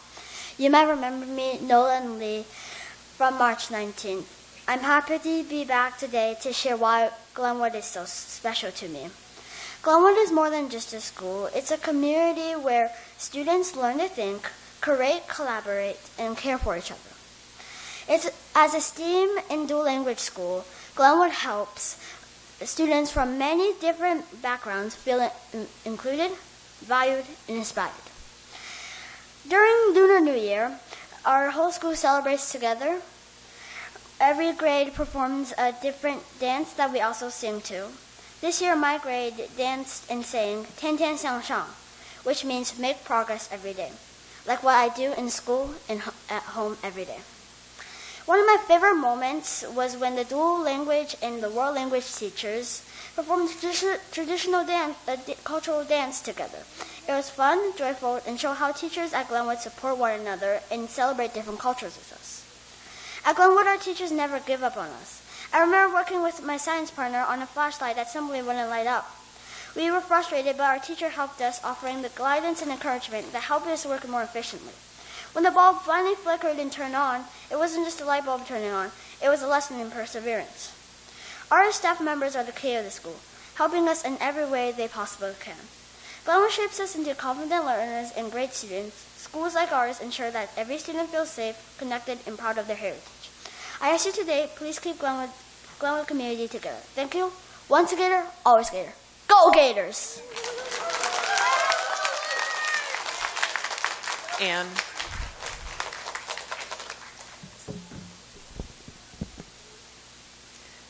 Hello, everyone. Thank you. The first thing I want to do is just honor the contributions of everyone here of all three schools. And even though I come as a parent from Ephesus, I just particularly want to call out the Glenwood School folks because I just think this is so important. So my name is Ann Kaplan. It's actually Dr. Ann Kaplan. I'm a public educator, not at UNC Chapel Hill, but in the UNC system. I am also a single parent of a child at Ephesus Elementary School. And I point that out because to me it seems very important and telling that at Ephesus it is more challenging for our parents to contribute to a forum like this because we are the only Title I school. This was said earlier, and I just want to underline that fact, that most of our parents would have a very difficult time because they are working often 2 or 3 jobs. I came and hired a babysitter so I could be here specifically because I knew very few people would be able to show up or might be accustomed to speaking, not that I really am, in an arena like this. So with that in mind, there are many things I could say about the community. They're very important. They are not to be dismissed, but I would like to speak to you about legality and numbers. NC State Statute NCGS 115C72A1 calls to avoid hardship to pupils with disabilities, economic disadvantages, multilingual, Black students, Latinx, and others of diverse communities and those who have been historically marginalized. One thing that is not mentioned, and I haven't heard mentioned in any of these discussions, is something that Audre Lorde speaks about, which is that these issues are usually connected. Oh, great. So I want to encourage you, if I can have 2 sentences, to think about that at Ephesus we have over 4.5 times the affordable housing unit of any other schools. Our minority level for our drive zone is over 1.5 times. Thank you. I know. Thank you so much. We've got our next speaker waiting in the wings. That's what I get for honoring. You can pass it off to one of your other speakers. Thank you. All right, I'll get someone to sign up. Thank you. Hello, my name is Zhiyue Lu, and I'm a faculty at UNC Chapel Hill in the chemistry department. I'm here also as a father of a 7-year-old boy from Glenwood Elementary. Board members, please do not close Glenwood, the school that is working. The stated problem was declined budget from under-enrollment, but Glenwood is not the under-enrollment problem. It is a high-demand, fully occupied, successful magnet school. Closing it would punish the demand, not solve the underutilization. The dual language program and the world language program are not furnitures. We cannot simply move it or split it and say it has been preserved. It depends on the teachers, cohorts, continuity, culture, and the family's trust. Walkability might matter, but it cannot become a backdoor single criterion. That overrides enrollment, program impact, capacity, and equity. Please preserve Glenwood. At minimum, do not vote to close it until there is a public-weighted rubric and a full program impact analysis. The question before us is very simple. Will we solve the under-enrollment problem by destroying a full and successful school? Please choose the solution that matches the problem. Do not close Glenwood. Thank you. Thank you.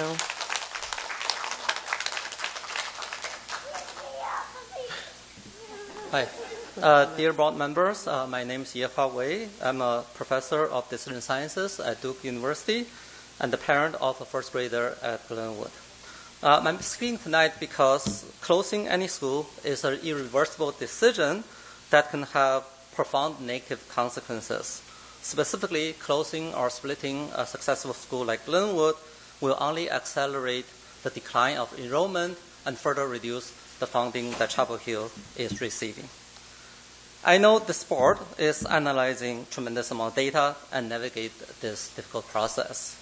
I urge you to not ignore the strongest signal that you will find from the data, in particular, that Glenwood is working. It has one of the highest utilizations among all schools. So demand is a very strong signal here, and please do not ignore that. Just keep in mind that Glenwood is working, and please do not close a school that is working. Thank you for your time. Thank you.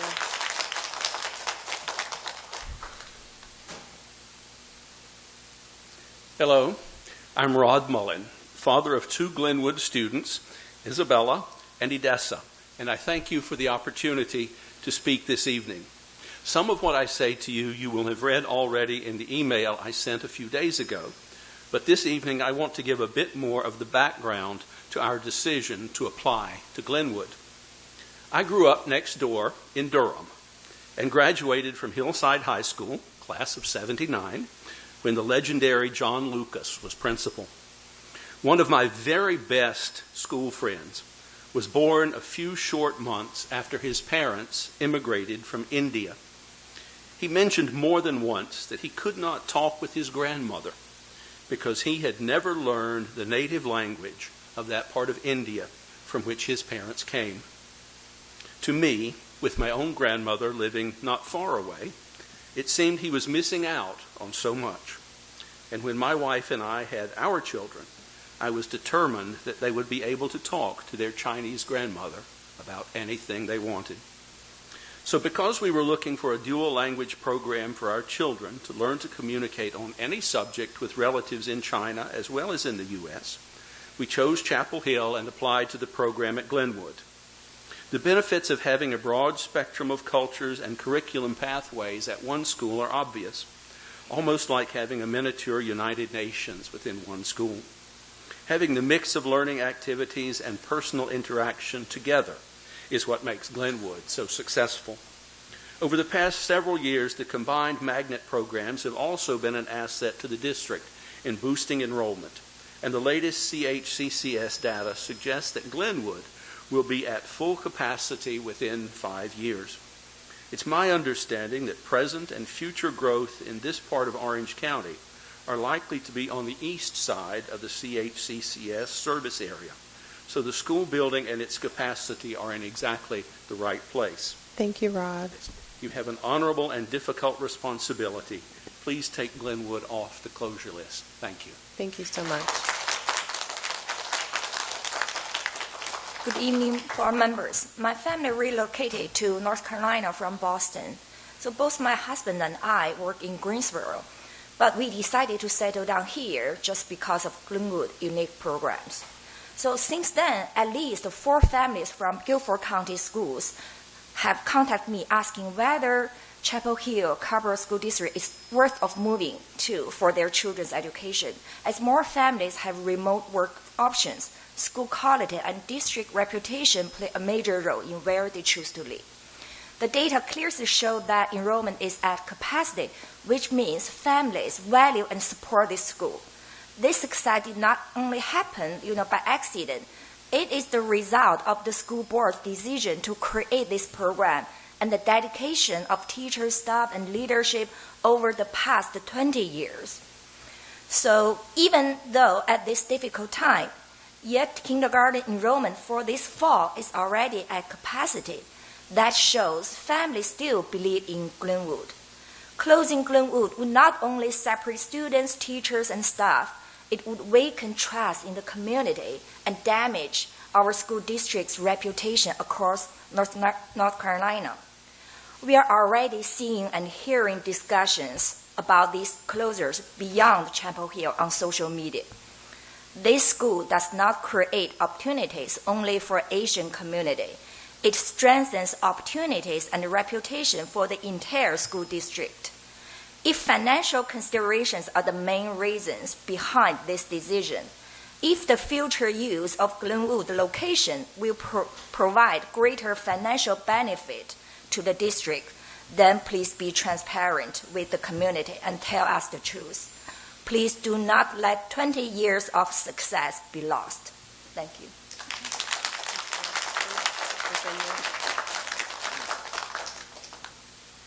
Good evening. My name is Virginia Jones, and I'm a 5th grade teacher at Sewell. Thank you guys for being here tonight, and thank you for, just committing to this process.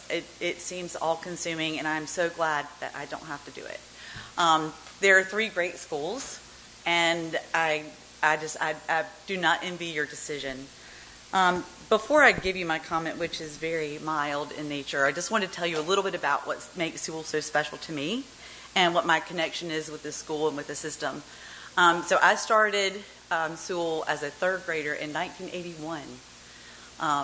Barbara Lawler, those of you that have been around long enough, knew that she was the real MVP of all principals. She was just amazing.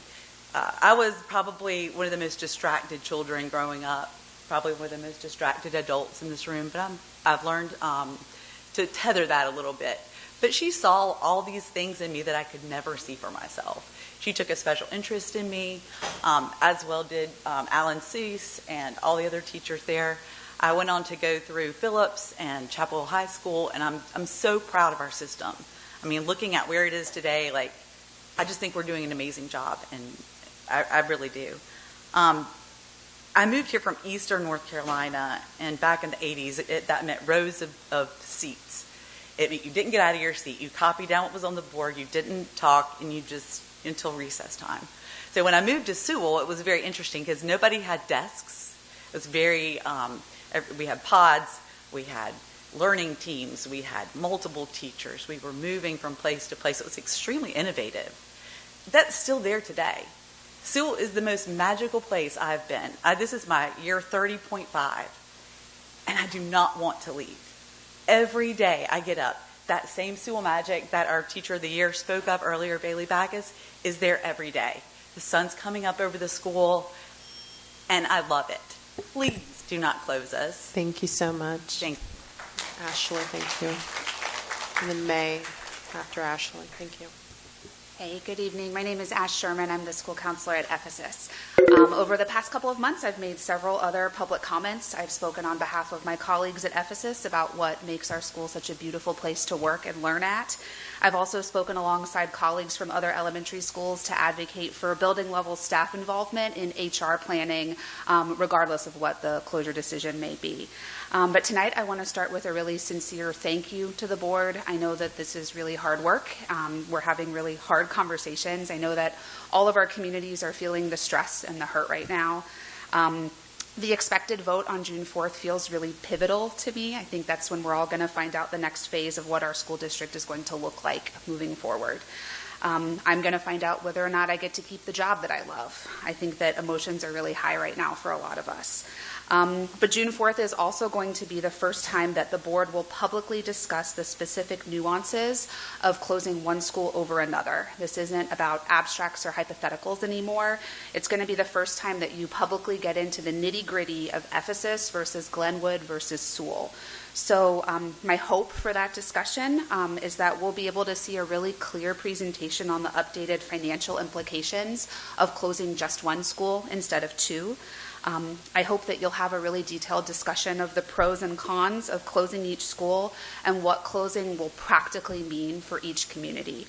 I'm also really hoping for some specifics on what it means to protect existing programs and what that will look like for each of our schools.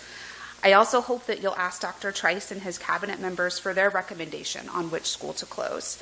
I know that the report deliberately did not include a recommendation, but our community trusts and values Dr. Trice for his leadership and his understanding of our district, and I know that I personally value his perspective very highly.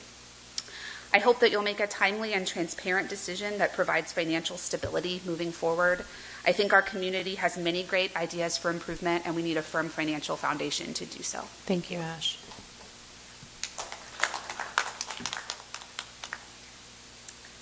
Good evening. Thank you for allowing me to speak. My name is May, and I currently have 2 sons at Glenwood. I'm here today to advocate for keeping Glenwood School open. We see Glenwood as a single program that's comprised of Chinese culture, language, and STEAM learning with 2 different tracks, the world and the dual language. The STEAM programming is woven throughout all of the grades and classes, and the 2 tracks share that same environment community that highlights and celebrates our Chinese culture. Both programs will learn about the history of the mooncakes during the Mid-Autumn Festival. They learn about the famous Monkey King, Sun Wukong, and the traditions of our Lunar New Year. All students start their day by hearing the spoken Mandarin language. You will find native speakers in both tracks. To separate these 2 tracks is to effectively dismantle our program. Glenwood is also one of the highest scoring elementary schools in the district and is projected to be at 100% capacity by 2030.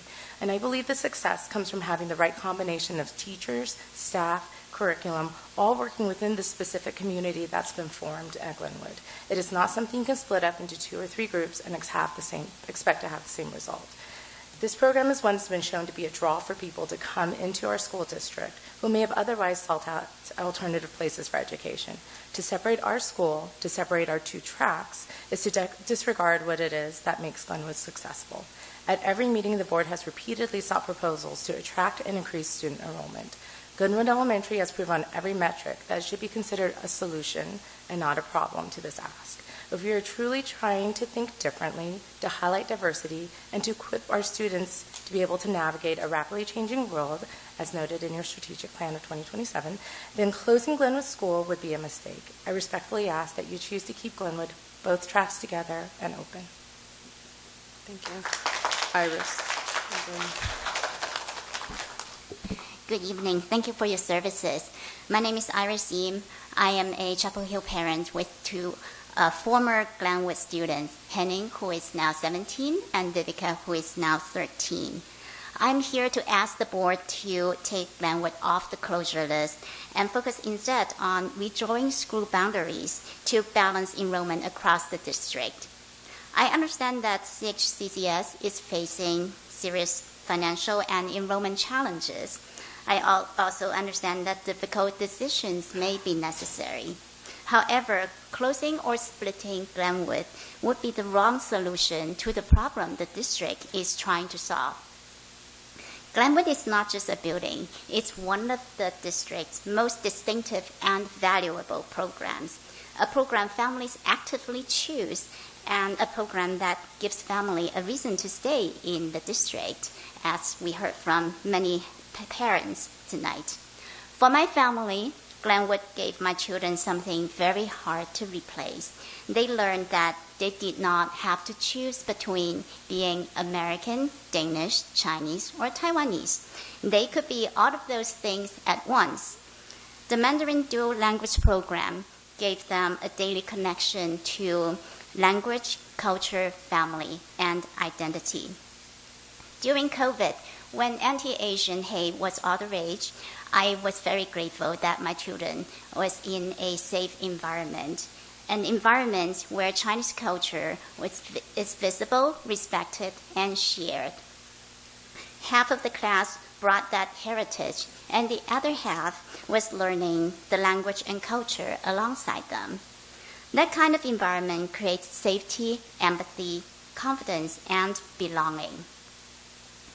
In this increasingly divided world, we need more programs like Glenwood, not fewer. Glenwood helps children build broader worldviews. It teaches them to cross cultures, bridge differences, and see identity as something expansive rather than limiting. Thank you. That benefits every children, not only Chinese or Asian American children. So I would like to ask you to take Glenwood off the closure list. Thank you. Thank you so much.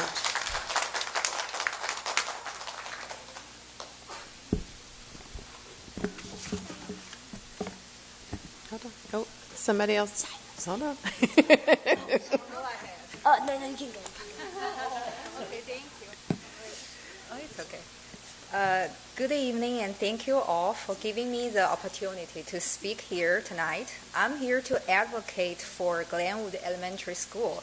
Originally, we heard the reason for school closure is said to be under enrollment.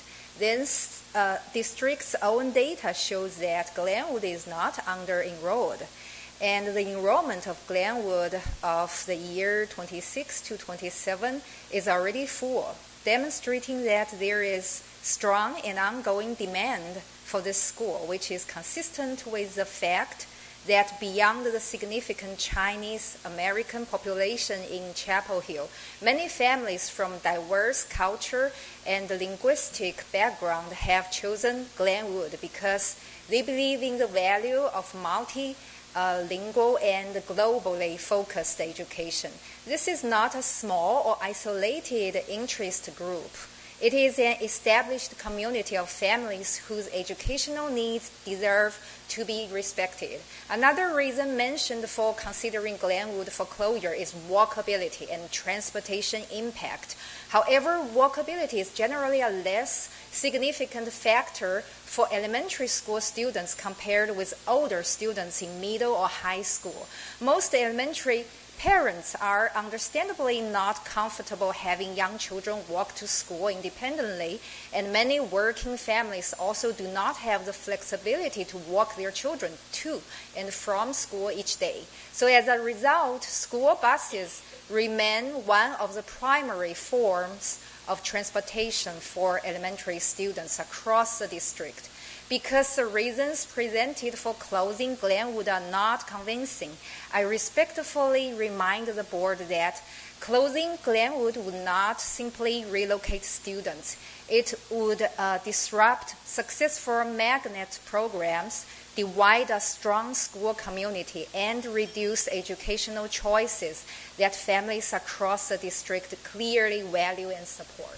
Thank you.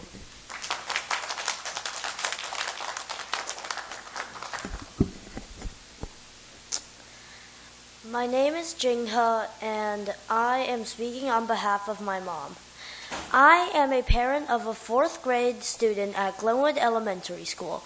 My husband and I both work in Durham, but we chose to live in Chapel Hill despite the high housing costs and the daily commute of more than an hour each day. Why? Because of Glenwood. Glenwood is inclusive, multicultural, and welcoming in a way that cannot simply be copied, divided, or recreated somewhere else. This culture does not belong to one grade level or one single program. It exists throughout the entire school community. Glenwood makes many families, including Chinese families like mine, feel accepted, respected, and safe. It provides an equal learning environment and a strong sense of belonging. Honestly, without Glenwood, there would be little reason for my family to continue living in Chapel Hill. We could move to Durham, have a shorter commute, buy a better house for the same money, and enjoy many other conveniences. We chose Chapel Hill because of Glenwood. I believe this is not just our family's choice. Are there any others here tonight who feel the same way? Would you please raise your hand? Okay, thank you. Now, returning to the original reason for considering school closures, declining enrollment, please stay focused on that issue. The data itself shows that Glenwood is not a struggling school. It is a thriving, vibrant, highly attractive school that contributes greatly to this district. So why close such an attractive and high enrollment school in order to solve a declining enrollment problem? Glenwood is not the problem that needs to be solved. Glenwood is part of the solution, and a very successful solution. So do not close Glenwood. Thank you. Thank you. And Bonnie.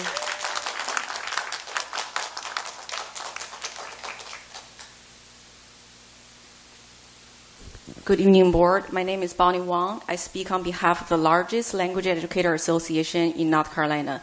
We are FLANC, Fostering Language Acquisition in North Carolina, and I'm also a former president of the Chinese Language Teachers Association of North Carolina. Behind me, there are over 500 language educators from those memberships. We recently learned of the proposed closure of Glenwood Elementary School, the only school in this district with a Mandarin Magnet program. We understand the school board faced difficult budget and enrollment decisions, but I am here to ask you to keep Glenwood open, and with it, both its dual language immersion program and its world language program. Why does this matter? First, North Carolina is a national leader in dual language education. We are the top 5 in the country, number 1 in the Southeast. Glenwood's Mandarin dual language program is part of that success story. Closing it would send a troubling signal to families, educators, and other districts across the state, and a very troubling signal to other states. Second, language programs require long-term commitments. Families chose these districts, as you heard tonight. They moved homes and enrolled their children specifically for the Mandarin pathway. Abruptly dismantling that pathway while also losing the world language access that Glenwood provides to non-dual language students would disrupt students' progress, break family trust, and destabilize the school community. Third, both programs matter. The dual language program develops bilingual, biliterate graduates ready for global careers and civic life. The world language program gives all other Glenwood students exposure to language learning, an essential foundation for middle and high school. Removing either one reduces educational equity and opportunity in this district.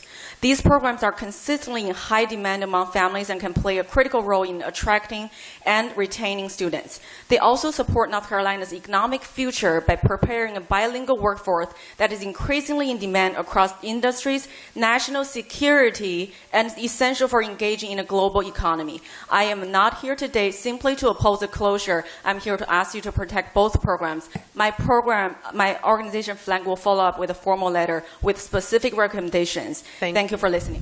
Thank you.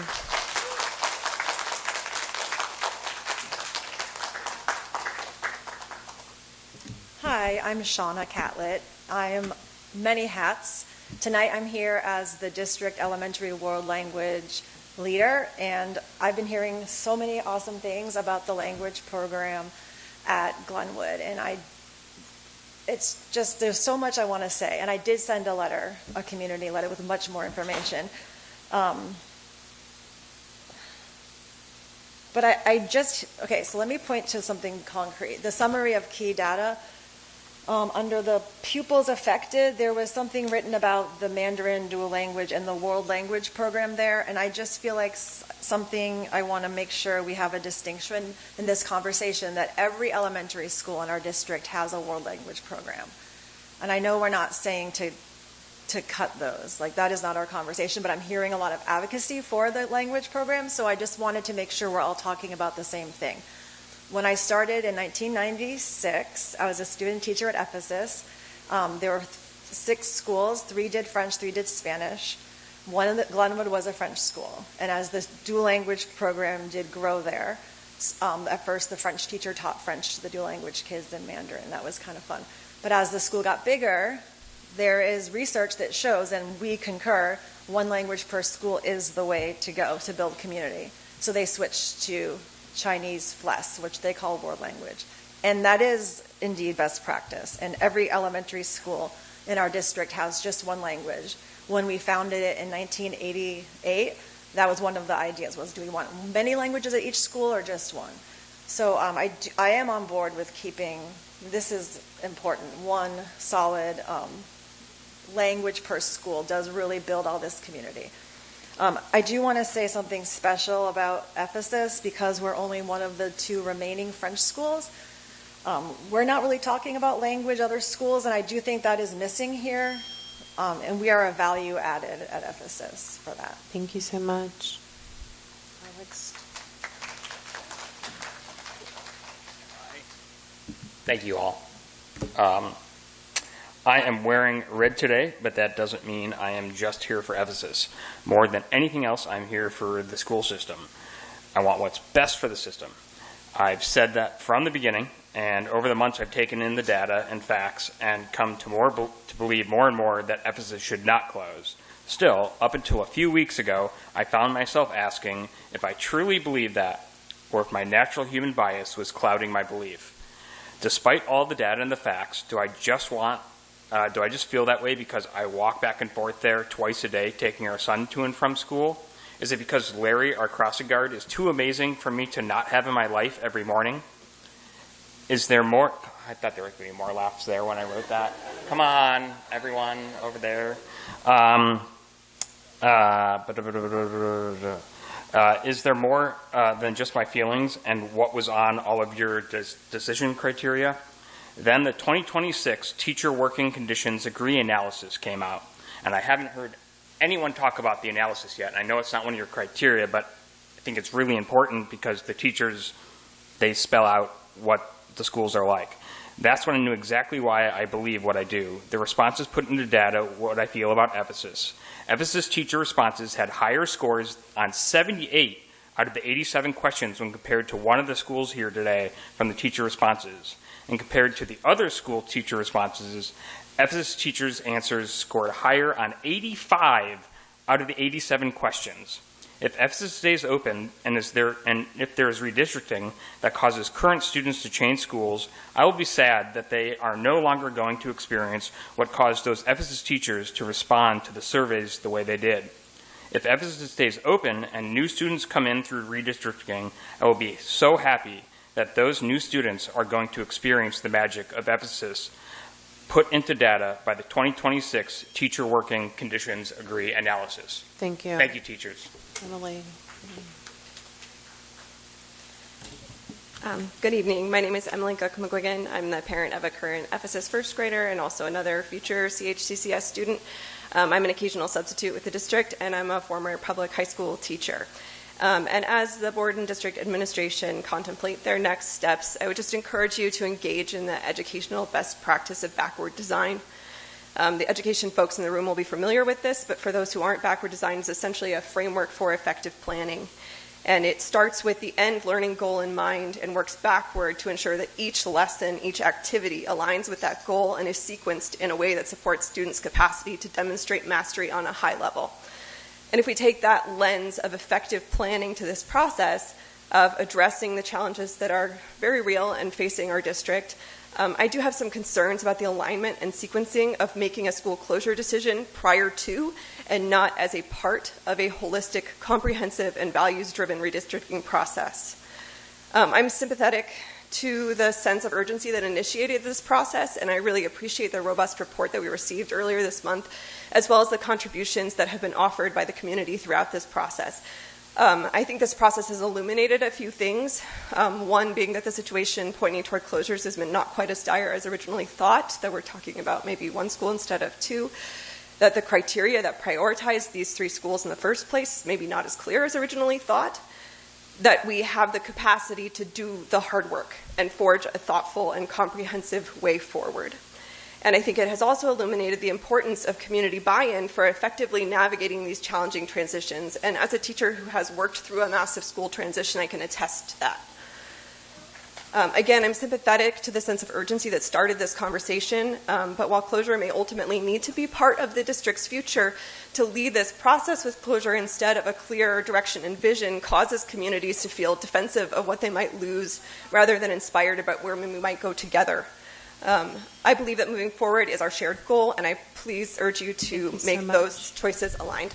Thank you. And Sarah. Hello, my name is Sarah Cederberg, and I'm joined with my daughter Elena. I'm both a resident of the Ephesus attendance zone and a parent of a Glenwood student.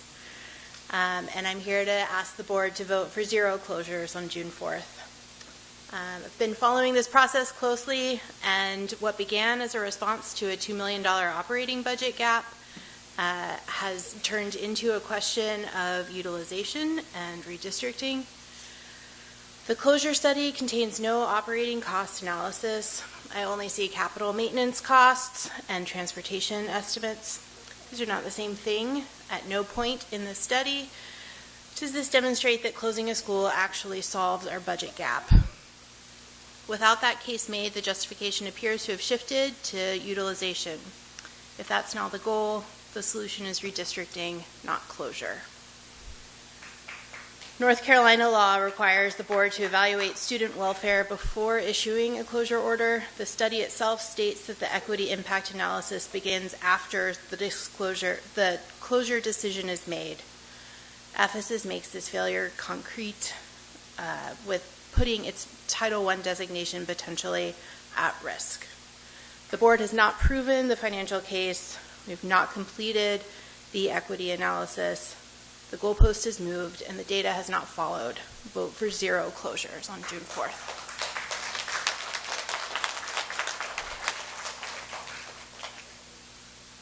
There we go. All right. We had to do a little list cleanup. We already had some speakers who already spoke, so thank you. Good evening. Thank you so much for the chance to speak. My name is Zhengwu Zhang, and I'm a parent of 2 students at Glenwood, and also a researcher at UNC to study numbers in the Department of Statistics and Operations Research. So I'm here to ask you to not vote Glenwood as the solution to the budgeting problem we're facing now, because it's not. So many arguments has made before. So I'm here to summarize the numbers again. Glenwood has nearly 400 students. The district's own data show that Glenwood is not underused. Its enrollment is projected to remain strong, and its building is projected to stay near full capacity, even above the full capacity each year. And if you look at the numbers, the summary of key data, there's one row said recent projected and capital expenditures. The second row under that row says option B. If you look at this, and if you think about the future, if you have to renovate the schools, and the cost of Glenwood is the lowest one, I don't think you want to go through this process in the future again if you want to renovate some of the schools. I'm sure the schools need to be renovated because some of the schools are pretty old. So think about the future. The data does not support the closure of Glenwood, and the data shows that families want these programs, and data show that students are performing very well. And these language programs are not just serving the current families. I also encourage the board member to think about the future. Those programs are an important part of what makes the CHCCS attractive to new families. Programs like Mandarin, dual language, and world language have distinguished our district from other districts. It's the exact reason that we're going to gain more families into this district. It gives reasons to families to move into our district. So I urge the board to follow the data, to focus on the real solution to the problem we're facing. Thank you. Thank you. And Emily. Hi. I just want to say I hear the frustration and pain and also the pride of the families who've spoken tonight. Through the process of following this public dialogue, I've become convinced that we as a community are facing dire budget challenges that are contributing to a downward spiral of yearly staff and program cuts in our school, and our district does need financial stability. The recommendation at the May 7th board meeting to focus on one school surprised me. Despite listening to the discussion online, I remain unclear about the data behind that shift, which worries me because I hear other people saying they also feel kind of unclear about the decision making. For me, the worst case scenario is that we go through the pain of closing a school building and still end up in a funding hole, necessitating continuing cuts. I believe that an incomplete budget fix would just extend the pain. It would weaken and demoralize our district in the long run. I don't have a specific opinion about the final decision on closures, but for me, the fact that I'm more unclear now than I was before about the decision making does worry me for our district. No matter what's decided, I think clear justifications and detailed rationales for the decision making are going to be really vital for us to move through this and pull together to make our district stronger in the long term. Thank you.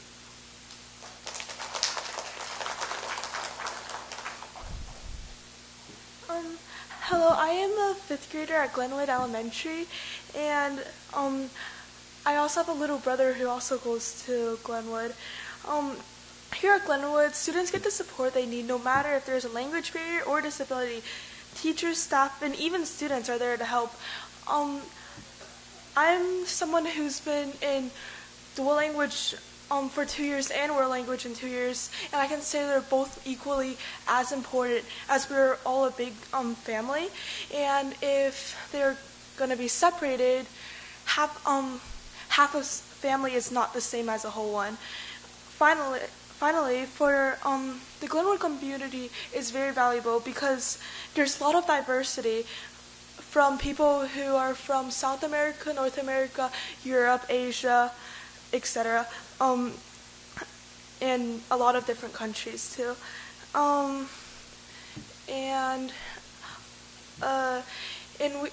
People at Glenwood value all of the important friendships and how we treat each other as important people. Thank you, and please don't close Glenwood. Thank you, Emily.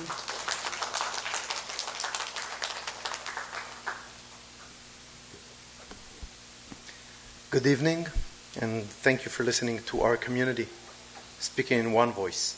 My name is Dr. Yishai Falik, father of 3 Glenwood students. My passion is restoring vision to my patients by transplanting corneas in their blind, sometimes painful eyes, reconstructing their ocular surface with stem cells which restore the integrity of the delicate organ, celebrating with them as they regain function and thus dignity. I've heard many of us come with facts and demands. We address your emotion and sense of justice. I want to entertain the following thought together. In the last 2 meetings, I've discussed excellence and then choice, 2 values that are the basic and this great country which is based upon those 2 values. I've urged you to choose wisely and find the inner strength to refuse degrading these great schools, just like you would have refused degrading the Mona Lisa to its basic components. This time I want to encourage you to regain your clear vision, that exact same vision that made you choose to advocate for us as our board. All of us are appreciative of your will to stand in the forefront and fight our mutual battle. Think about SpaceX, how one man's vision broke the glass ceiling of space travel reserved for government agencies. Regain your vision and break that glass ceiling on behalf of our children, which are the stem cells that maintain the integrity of our community. Help them thrive. I thank you.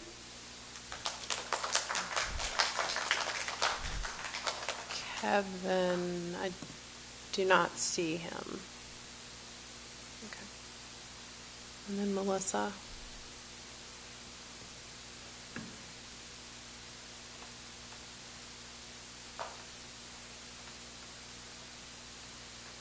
Hi, good evening. My name is Melissa Maris, and I volunteered to read the rest of Dr. Kaplan's speech because she got cut off before she got to the end of her data. So this is from chccaction.org, where we've got a lot of data that compiled from the census to show that Ephesus has over 4.5 times the number of affordable housing units as the other schools under consideration for closure. Ephesus has over 1.5 times the non-white minority residents in the drive zone as the other schools. Ephesus has 4 times the future growth of the other schools. Ephesus has 2 times the future growth as measured by home sales, and more than twice the number of projected new elementary students as the other schools listed for closure. Our population is growing, and our demographics contain more historically marginalized and legally protected populations. I know there is no way to close a school without causing harm, but if we cannot see how closing a school solves the financial problem, why would you close a school? Ephesus is also the only Title I school under consideration for closure. Please keep that into consideration as you make your decision. Thank you. Thank you. Hong Ben. Well, good evening. Well, it has been a long time that I come into the board to make a speech. I am a parent of 2 Chapel Cobble City School students, but they all have graduated. And I'm also an immigrant to this town. And I'm someone who have lived in this town for more than 30 years. So I have witnessed how the town has changed over the years and what happened to our dual language program, because this is not the first time. I think at least I participated in the first initial discussions when the dual language program is proposed.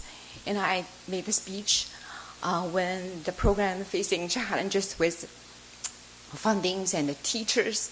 But I just want to say that it's such a special program, both to me and to our communities, as you have heard. Because I remember that when my kids going to the schools, they come to school, they come home crying that people laughing at them for the accent that they have, for the lunch that they bring to the school, for the teacher cannot recognize their faces, and then mixed up with her face and some other Asian kids after like a full semester. So every time when I come to Greenwood, it's the time I feel I really come to home. I feel that I'm included, and first time I feel I'm visible. Like the district is really doing something concrete to bring people together, to make them feel like this Chapel Hill Cobble School District representing something that's unique, that you cannot find anywhere else. And I have seen how the dual language program and the school district actually impact the whole entire community. After the dual language program has established, it has attracted so many other minority coming to our community, and there are lots of other cultural programs that are introduced by our town. And finally, I just want to say that the Chapel Hill School District is such a special program. It's dear to our heart, even though that there are many other programs, but Chapel Hill Cobble School District in the town of Chapel Hill is such a unique place because we believe in diversity, we believe in that making everyone feel included, and we have a vision that we do not only choose the road that's easy, but we overcome difficulties and facing challenges and bringing something that's unique, that even when others think it's too hard, they still move forward.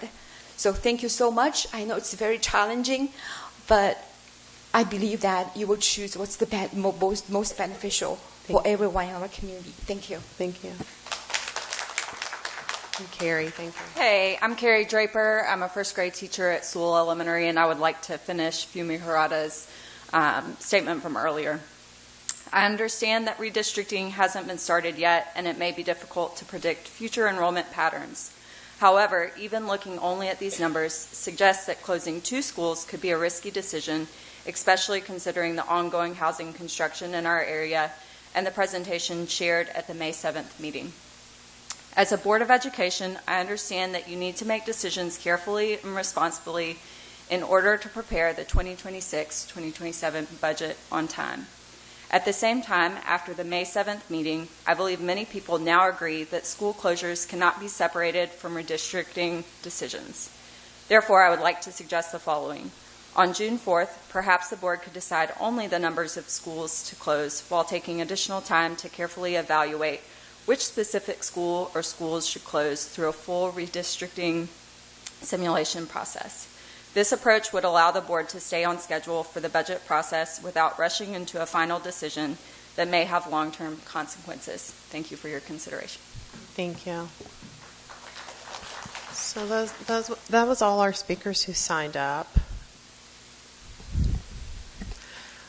I'm going to ask the question. If anyone else would like to speak, everyone must line up right now.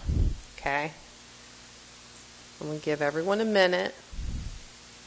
Think about it. Search deep in your soul. Today is May 21st. We have another meeting on June 4th. So we have 4 people. Now 5. Someone is still searching. I feel like I might be in church somewhere, right? Like I'm still on a call. 5. All right. All right. Go ahead, Tiffany. Okay. Good evening. I'm Tiffany Engler, parent of a 5th grader and 1st grader and PTA president at Ephesus Elementary. Tonight, I want to ask something very simple of the board, which is uncharacteristic of me. Please ask questions. Please do the hard work of wrestling with those decisions publicly in front of the communities that will live with the outcome. Many families are struggling to understand how we move from information gathering to actual decisions. We are hearing presentations, seeing criteria, and reviewing reports, but we still do not understand how those pieces connect into a clear and defensible recommendation. And honestly, when there were so few questions or discussion at the last meeting after the criteria presentation, that felt deeply concerning. These decisions are enormous. You're talking about closing schools permanently and forever changing CHCCS. Communities are trying to understand what matters most, how competing factors will be weighed, and what alternatives might still be considered. I am struggling to understand how the board will justify closing any one of these schools when all 3 are projected to have healthy utilization without redistricting. My understanding is that these schools were first identified because they were next in line for urgent capital investment after bond schools, but now those capital considerations seem far less central in the criteria that are being discussed publicly. Families are still trying to understand whether there's enough clarity around the actual financial benefit and whether that benefit is enough to justify permanently dispersing a school community. So please let us see the process of getting to those answers. Ask the uncomfortable questions, challenge assumptions, talk through disagreements, help the community understand how you are thinking your way through this, not just what the information is being presented to you. And I am not alone in hoping you will ask for a recommendation from Dr. Trice. Right now, families and staff have already felt the impact of uncertainty and, most importantly, the loss of trust. I believe trust is built when people can see an evidence-based decision-making process taking shape. These are hard decisions, and we know that, but the community deserves to see the hard thinking, too. Thank you so much. Hello, you all know me. As we are trying not to cause harm and we are trying to build trust, I ask that we shift our energies rapidly, changing the current digital learning plan as it is currently presented.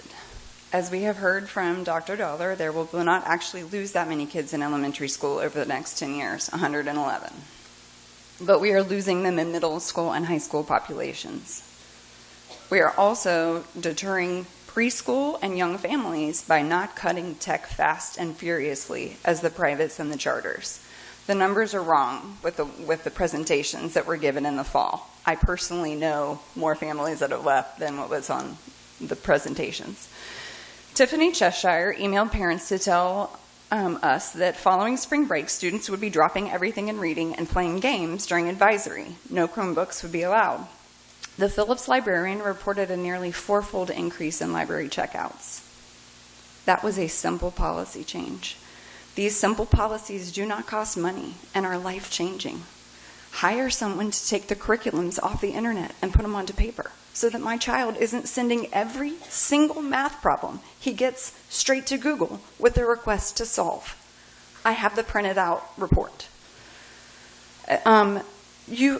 you would invigorate the teachers in this district over the long haul. It will be painful in the short term, because guess what? Handing a kid a device is much easier. But in the long term, our kids will be able to focus. We will be the leading cutting edge district in the state, as we have been for years, and we're going to lose that if we don't follow the wave that's happening across the nation right now, LA. You would invigorate the teachers over the long haul if you jump in and follow the science and swing the pendulum in this smart town. I implore you to dig deep into this over the summer. I bet we don't need to close any schools. We got to get your name for our minutes. Okay. Sarah Snyder. Sarah Snyder, thank you. Go ahead. Good evening. My name is Amanda Stem, and I'm a parent at Ephesus Elementary. The last 5 months have been very difficult. Tonight, my comment rests on the call for courage. Being a public-facing figure, an elected official, sometimes calls one to be courageous. I've seen it in action. Some of you have told your personal stories. You have stood on principles when it was hard. Dr. Trice is leading the district through reducing central office staff. Peers and share countless stories and tears. Teachers and school staff showing up after long work days. Tonight, I'm calling on you to be courageous again. The study has had a lot of important and meaningful information to be used in this decision. However, I left the last meeting unsure of how this board is going to use the data to make a decision. The district has provided so much information, and the lack of questions in the last meeting left me wondering what this is all for. Mr. Cherokee provided an interpretation of the data that only one or no school would need to be closed. We have heard countless comments saying that the data doesn't support closing their school. Each school has said that tonight. We need clarity on how this information is applied to this decision making. With that, I ask you to either request a recommendation from the district or take a school off the table tonight. If something else courageous calls on you, we would also love to see that. Either way, after this comment period, please have another discussion in front of the public. We want to know that you are listening to us, to the district, and to the data. Thank you. Thank you. Hello, my name is Yuko Miyamoto. I had not planned to say anything scripted, but I felt compelled. I came because I wanted to support my teachers and principals and all the people who also teach in the district, as well as your time and opportunity to speak. So I felt compelled to say something that I haven't already emailed about, but I was sitting here looking at the strategic plan and looking at joy, wellness, social justice, collective efficacy, and engagement. And I felt very compelled to at least point out that Sewell naturally has embodied a lot of this because of the community that brings together the students and the teachers, and it organically happened. And I think many of us will remember that we have folk mood, which was sharing a bunch of different traditions. I think there's global connections, which is also something the community at Sewell has created. So I just wanted to highlight some of the things that we haven't had to put one population in, but naturally, collectively, the students, the teachers, and the community have put together. So that happens at Sewell. It's on, they already embody many of the things that are valued in your strategic plan, so I wanted to just lift that up. Thank you. Thank you.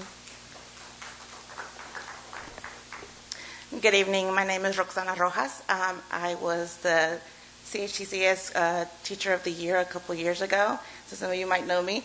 I have been a staff member at Sewell for the past 10 years. A little of the conversations that I had when I won this award was the fact that I have been seen in this district. My child has been seen, my child has been accepted. And one of the things that I hope that you guys realize is a community is important. And while we have a lot of community members here, think about the community members who are not able to be here. And I think that's what we forget sometimes. We forget about the people who don't have a voice and the people who cannot show up and say how they feel.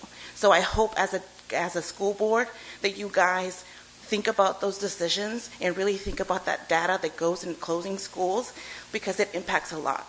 And just like as teachers, as community members, we're held accountable for these decisions.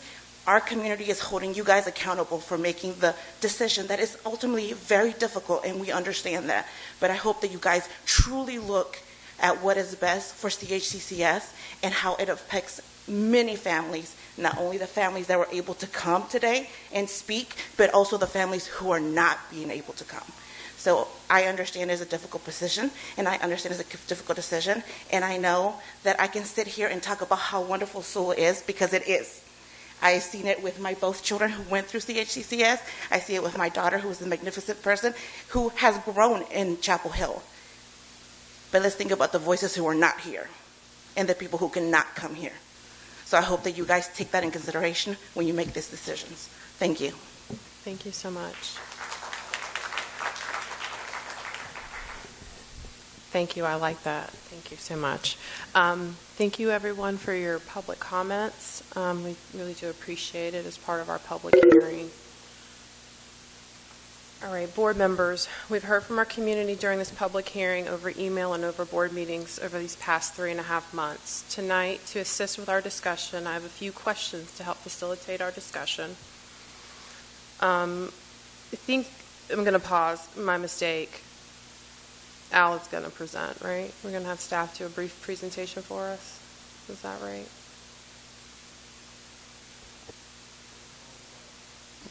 Only if that's the desire of the board. It is the desire of the board. You're so polite.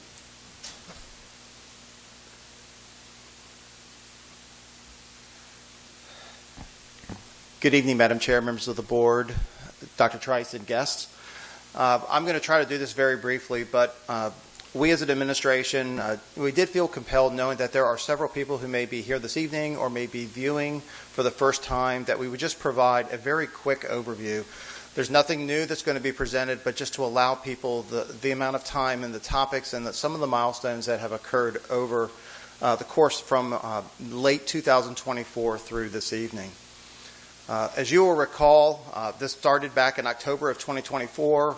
Carolina Demography came because you as a board were concerned about the trend over the past 10, 15 years with declining enrollment. So you wanted to look at a very large perspective of where the students had been that had not returned to our district, where they may have been lost. And there was a presentation that was given that started from back from the Principal's Monthly Report in 2013, where it showed that a total of just over 1,000 students had been lost to the district during that time period. At the October 2024 board retreat, Carolina Demography basically said that there were primary drivers.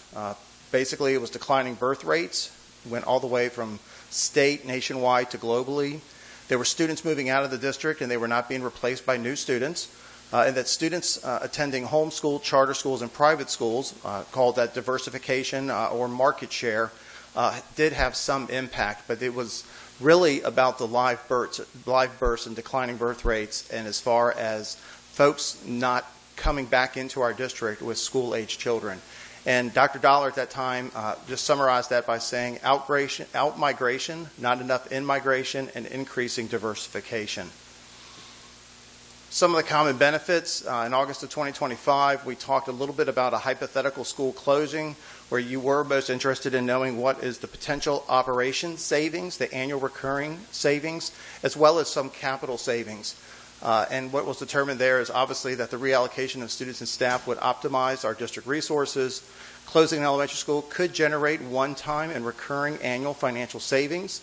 The recurring annual financial savings was estimated to be approximately about $1.7 million annually that could be restored to the budget.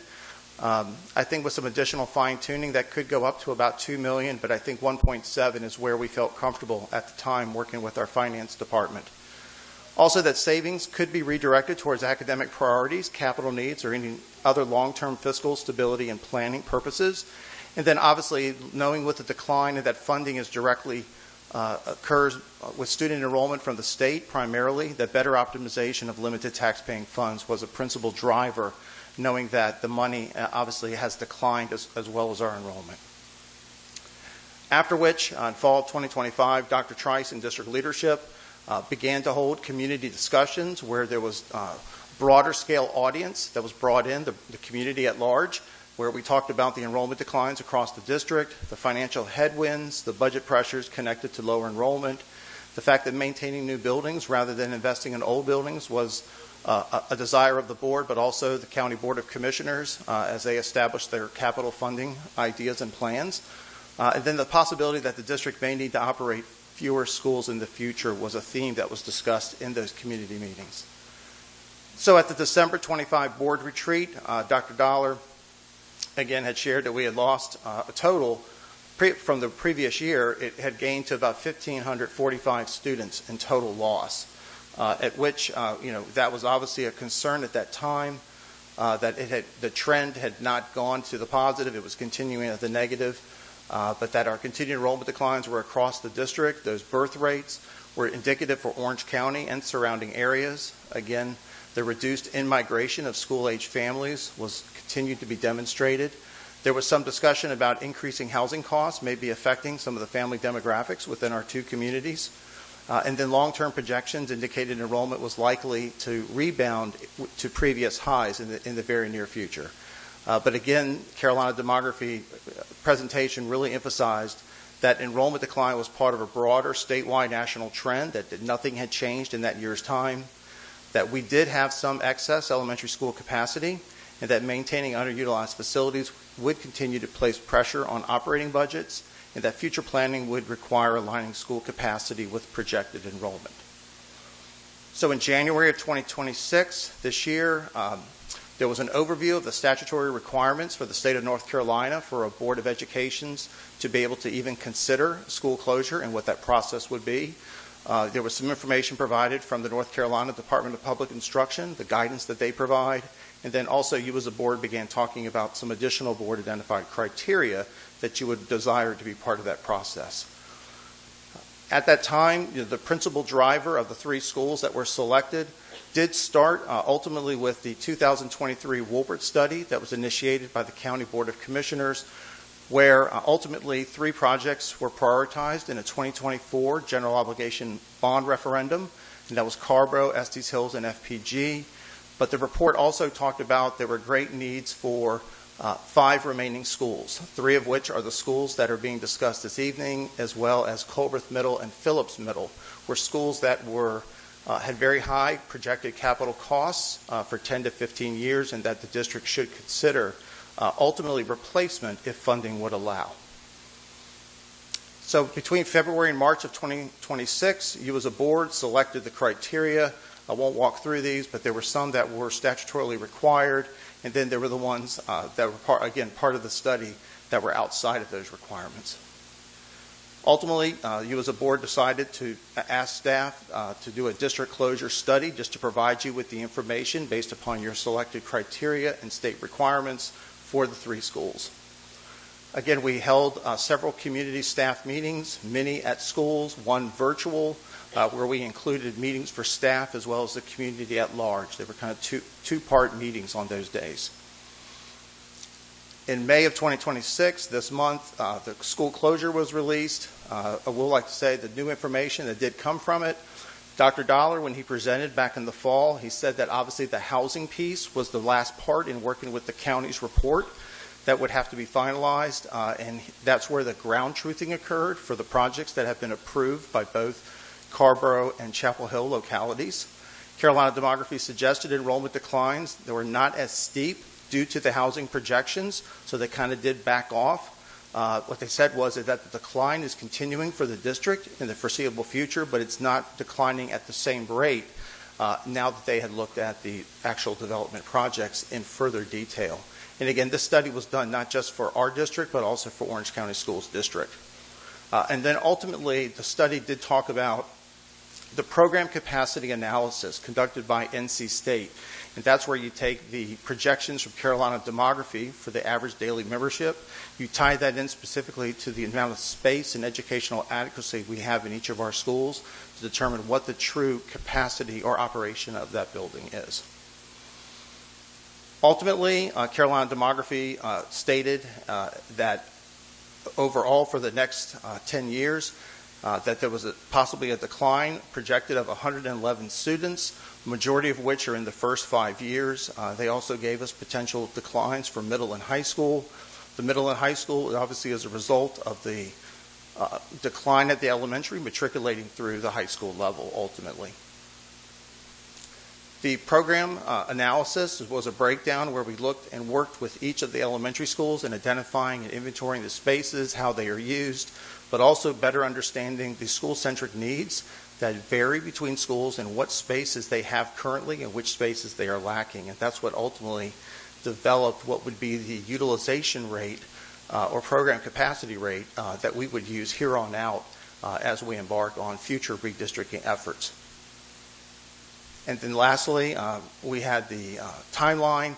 Today is May 24th, where we're holding the public hearing. It's anticipated that the board will vote on a potential school closure on June 4th, after which there would be post-decision student redistricting process that would occur between mid-2026 through early 2027. And then ultimately any decisions, including student redistricting, the goal would be for that, if everything was to occur on schedule, would be for the fall of 2027 at the earliest. And that concludes the brief overview, and I can turn it back over to you, Madam Chair. Thank you, Mr. Shiroki. Now I can go back and read my script. So tonight, to assist with our discussion, I have a few questions to help facilitate things. And just for board members, this is in no way limiting our discussion, but I think it's just ways to just help with our discussion tonight. And ultimately, we will have another discussion and vote on June 4th, or anticipate a vote, let me say it that way. So I guess my first question is, if we contemplated not closing a school, none at all, what financial and operational consequences should the district prepare for? Do we feel like this is an option considering our budget environment with the state and even federal funding?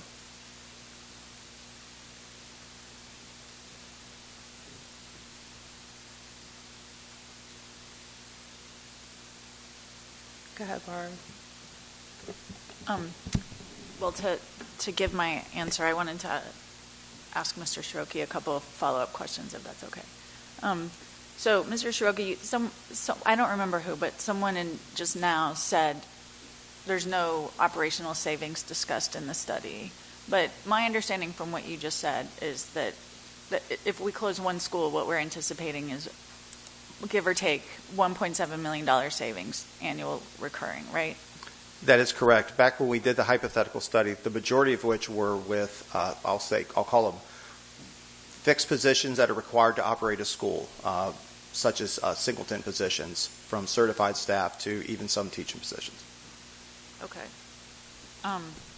So then I guess my answer to the question is we would be losing a potential $1.7 million savings if we didn't close any school. Yeah, that's right. So $1.7 million. Go ahead, George, and then I'll look that way next. George, go ahead. Yeah, you.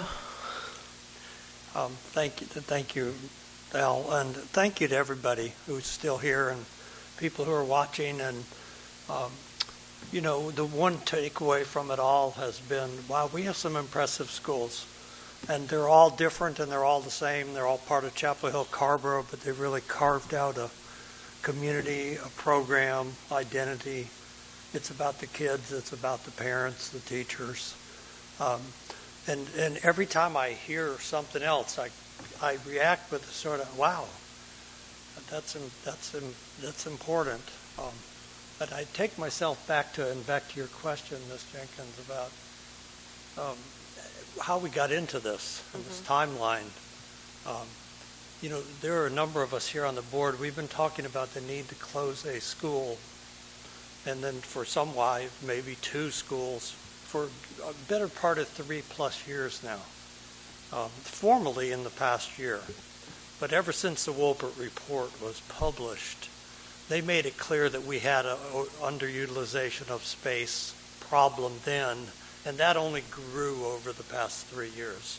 So we have a lot of empty seats in our elementary schools, and we have, even with educational program capacity,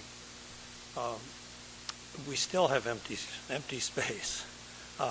We have an aging inventory, and we were looking at the whole thing from declining enrollment to an aging inventory of schools.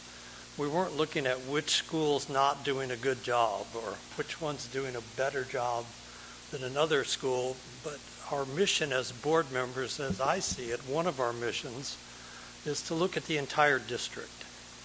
It's not we look at one school, we look at one school, and this is just my take on it as a board member.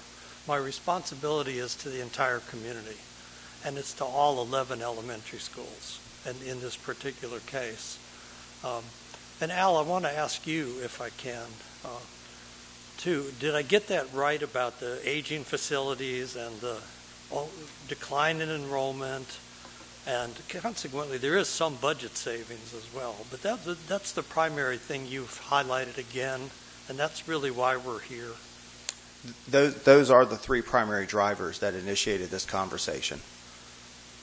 Yes. Yeah. And so I still think we're there at that point. And you know, the greater good of the school community is we don't need 11 schools to continue just like we are, because we're just going to have this discussion and the tension next year or in 2 years or 3 years. There's nothing in the horizon that says things are going to dramatically get better and fill all these seats. That's right. And we'll, you know, so that's kind of where I have more of a just explanation of my thinking, Reza, than another question. You can but keep that's all I want to say. Thank you. Go ahead, Ronnie.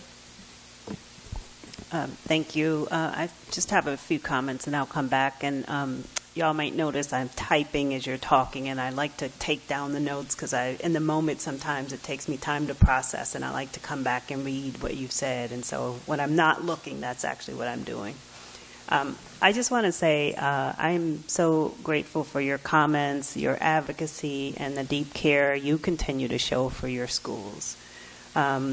Listening to some of the comments, I do want to respond that declining enrollment is a district-wide challenge. It's not a reflection of the quality or value of any one of our schools. All of our schools are amazing. They're working, and each one offers unique strengths that contribute to the district as a whole, and that's why this conversation is so hard. The question before us is not whether these individual schools matter. They do. The question is, how will we position the district financially so we can support innovative, sustainable growth and ensure Chapel Hill Carborough as a district remains strong and for the long term? And so I understand this discussion is really hard without specific proposals in front of us, right? So we don't have visibility to what change might look like. And that's an important next step. But I want to respond to your question, Reza. I think recognizing the financial situation we're in, we have to make the responsible decision to close the school. Thank you, Ronnie. Go ahead, Meredith. I want to, first of all, echo what both George and Ronnie have said. They've said it better than I could say it, so I'm not going to repeat that part of it. But one thing I did want to add was, in addition to the $1.7 million of annual expenses that we're estimating that we would save, Al, could you give a little bit of a background on potential capital savings? You know, I know there's talk of whatever school we decide to close could possibly be used temporarily as a swing space in the event of a catastrophic failure. So obviously some maintenance would need to be done, but my understanding, and here's where you come in, correct me if I'm wrong, is that a school that is not utilized as a primary elementary school, but used either as a swing space or just as a, while we wait to figure out what to do with the land, we would deprioritize that for major capital projects. Yes. So obviously, Wolpert identified originally 8 schools, and if obviously the county gave them targets for the scenarios, so they didn't have just a blank check. Let's make recommendations, but ultimately they would have come back and said, your 8 schools need to be replaced. When you look at the way they were designed, the flexibility of the spaces, the condition, the fact that capital maintenance has been minimal at best over the years, meaning only essential work was done. But nothing was done to improve the learning environments, and that was the biggest piece that the county drove.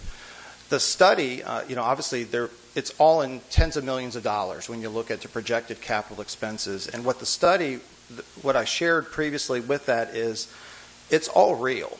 But what I've shared is in the study, we only received $4.2 million for capital maintenance annually. So when you see the amount of projected capital work that's there, it's not enough to exist it, to pay for it over time. It's just the funding is not there at this point for what's been approved by the county. So it's real, but at the same time, it's not something that, we have a crystal ball and know exactly when something's going to fail, because we're not being preventative, we're having to be reactive.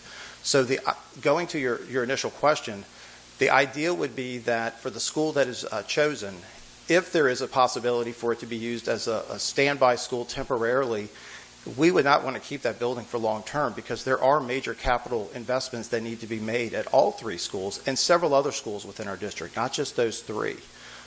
We've talked about how for the 3 schools, air conditioning needs to be worked on, and if students are in the building for just 1 more year or for the next 15 years, that air conditioning has to be replaced. We cannot avoid doing essential work that allows our buildings to be safe and environmentally conducive for learning for our staff and for our students. But we would do our best to mitigate or minimize that. But we talked about sunk costs in the very beginning, and there are times where you have to make investments because it's just what you have to do to maintain your buildings. The goal would be to minimize that to the greatest extent possible, but we would not stop working in a building. If that's what you're asking, things have to be fixed. We have to fix them as long as they are occupied. But again, you don't want to continue to invest in that in the long term. And we would want to make a decision as a district if a school was to be determined to be closed. What is the specific timeline and plan for that building so that we have a definite end date for that? Because we would not want to continue to put money into a building that ultimately would not be used by children. Okay, that's helpful. Thank you. I think just to add on to what Ronnie and George are saying, what I want to do is close 0 schools. What I think we need to do is close 1 school. I think taking an aging school out of the mix for potential major capital projects is probably a good thing in terms of hedging the portfolio that we have and investing in properties rather than spreading it out over many properties, kind of containing it to the properties that we do have as we bring these new schools online that we're building. And I think, I just wanted to echo strongly that this is not a value judgment. I know it might feel that way. This is deeply personal. It is trying to figure out what is best for the long-term health of our district so that it's around and healthy for the next generation of kids coming through. And I think that that's really kind of the heart of what our job is as a school board. And so while this is painful for all of us, and I know it is for all of the public, this is something that we need to get through so we can get to the other side and start thinking about what we want to be. Thank you, Meredith. I can go ahead and go. I'm looking at Melinda. Okay, go ahead, Melinda. I'm going to be in full agreement with everything that my fellow board members have said. I think it would be lovely if we didn't have to close any schools, but that would just be kicking the can down the road, and we can't afford to do that. We've got to act. We need to do this. We need to really think about doing it in the least disruptive way possible. We also know we're going to have to redistrict as well. That's just the reality. And I want to echo particularly what George said about we have to think about the whole district, and this is us making those hard choices, thinking about the health of our district and ultimately the welfare of our kids.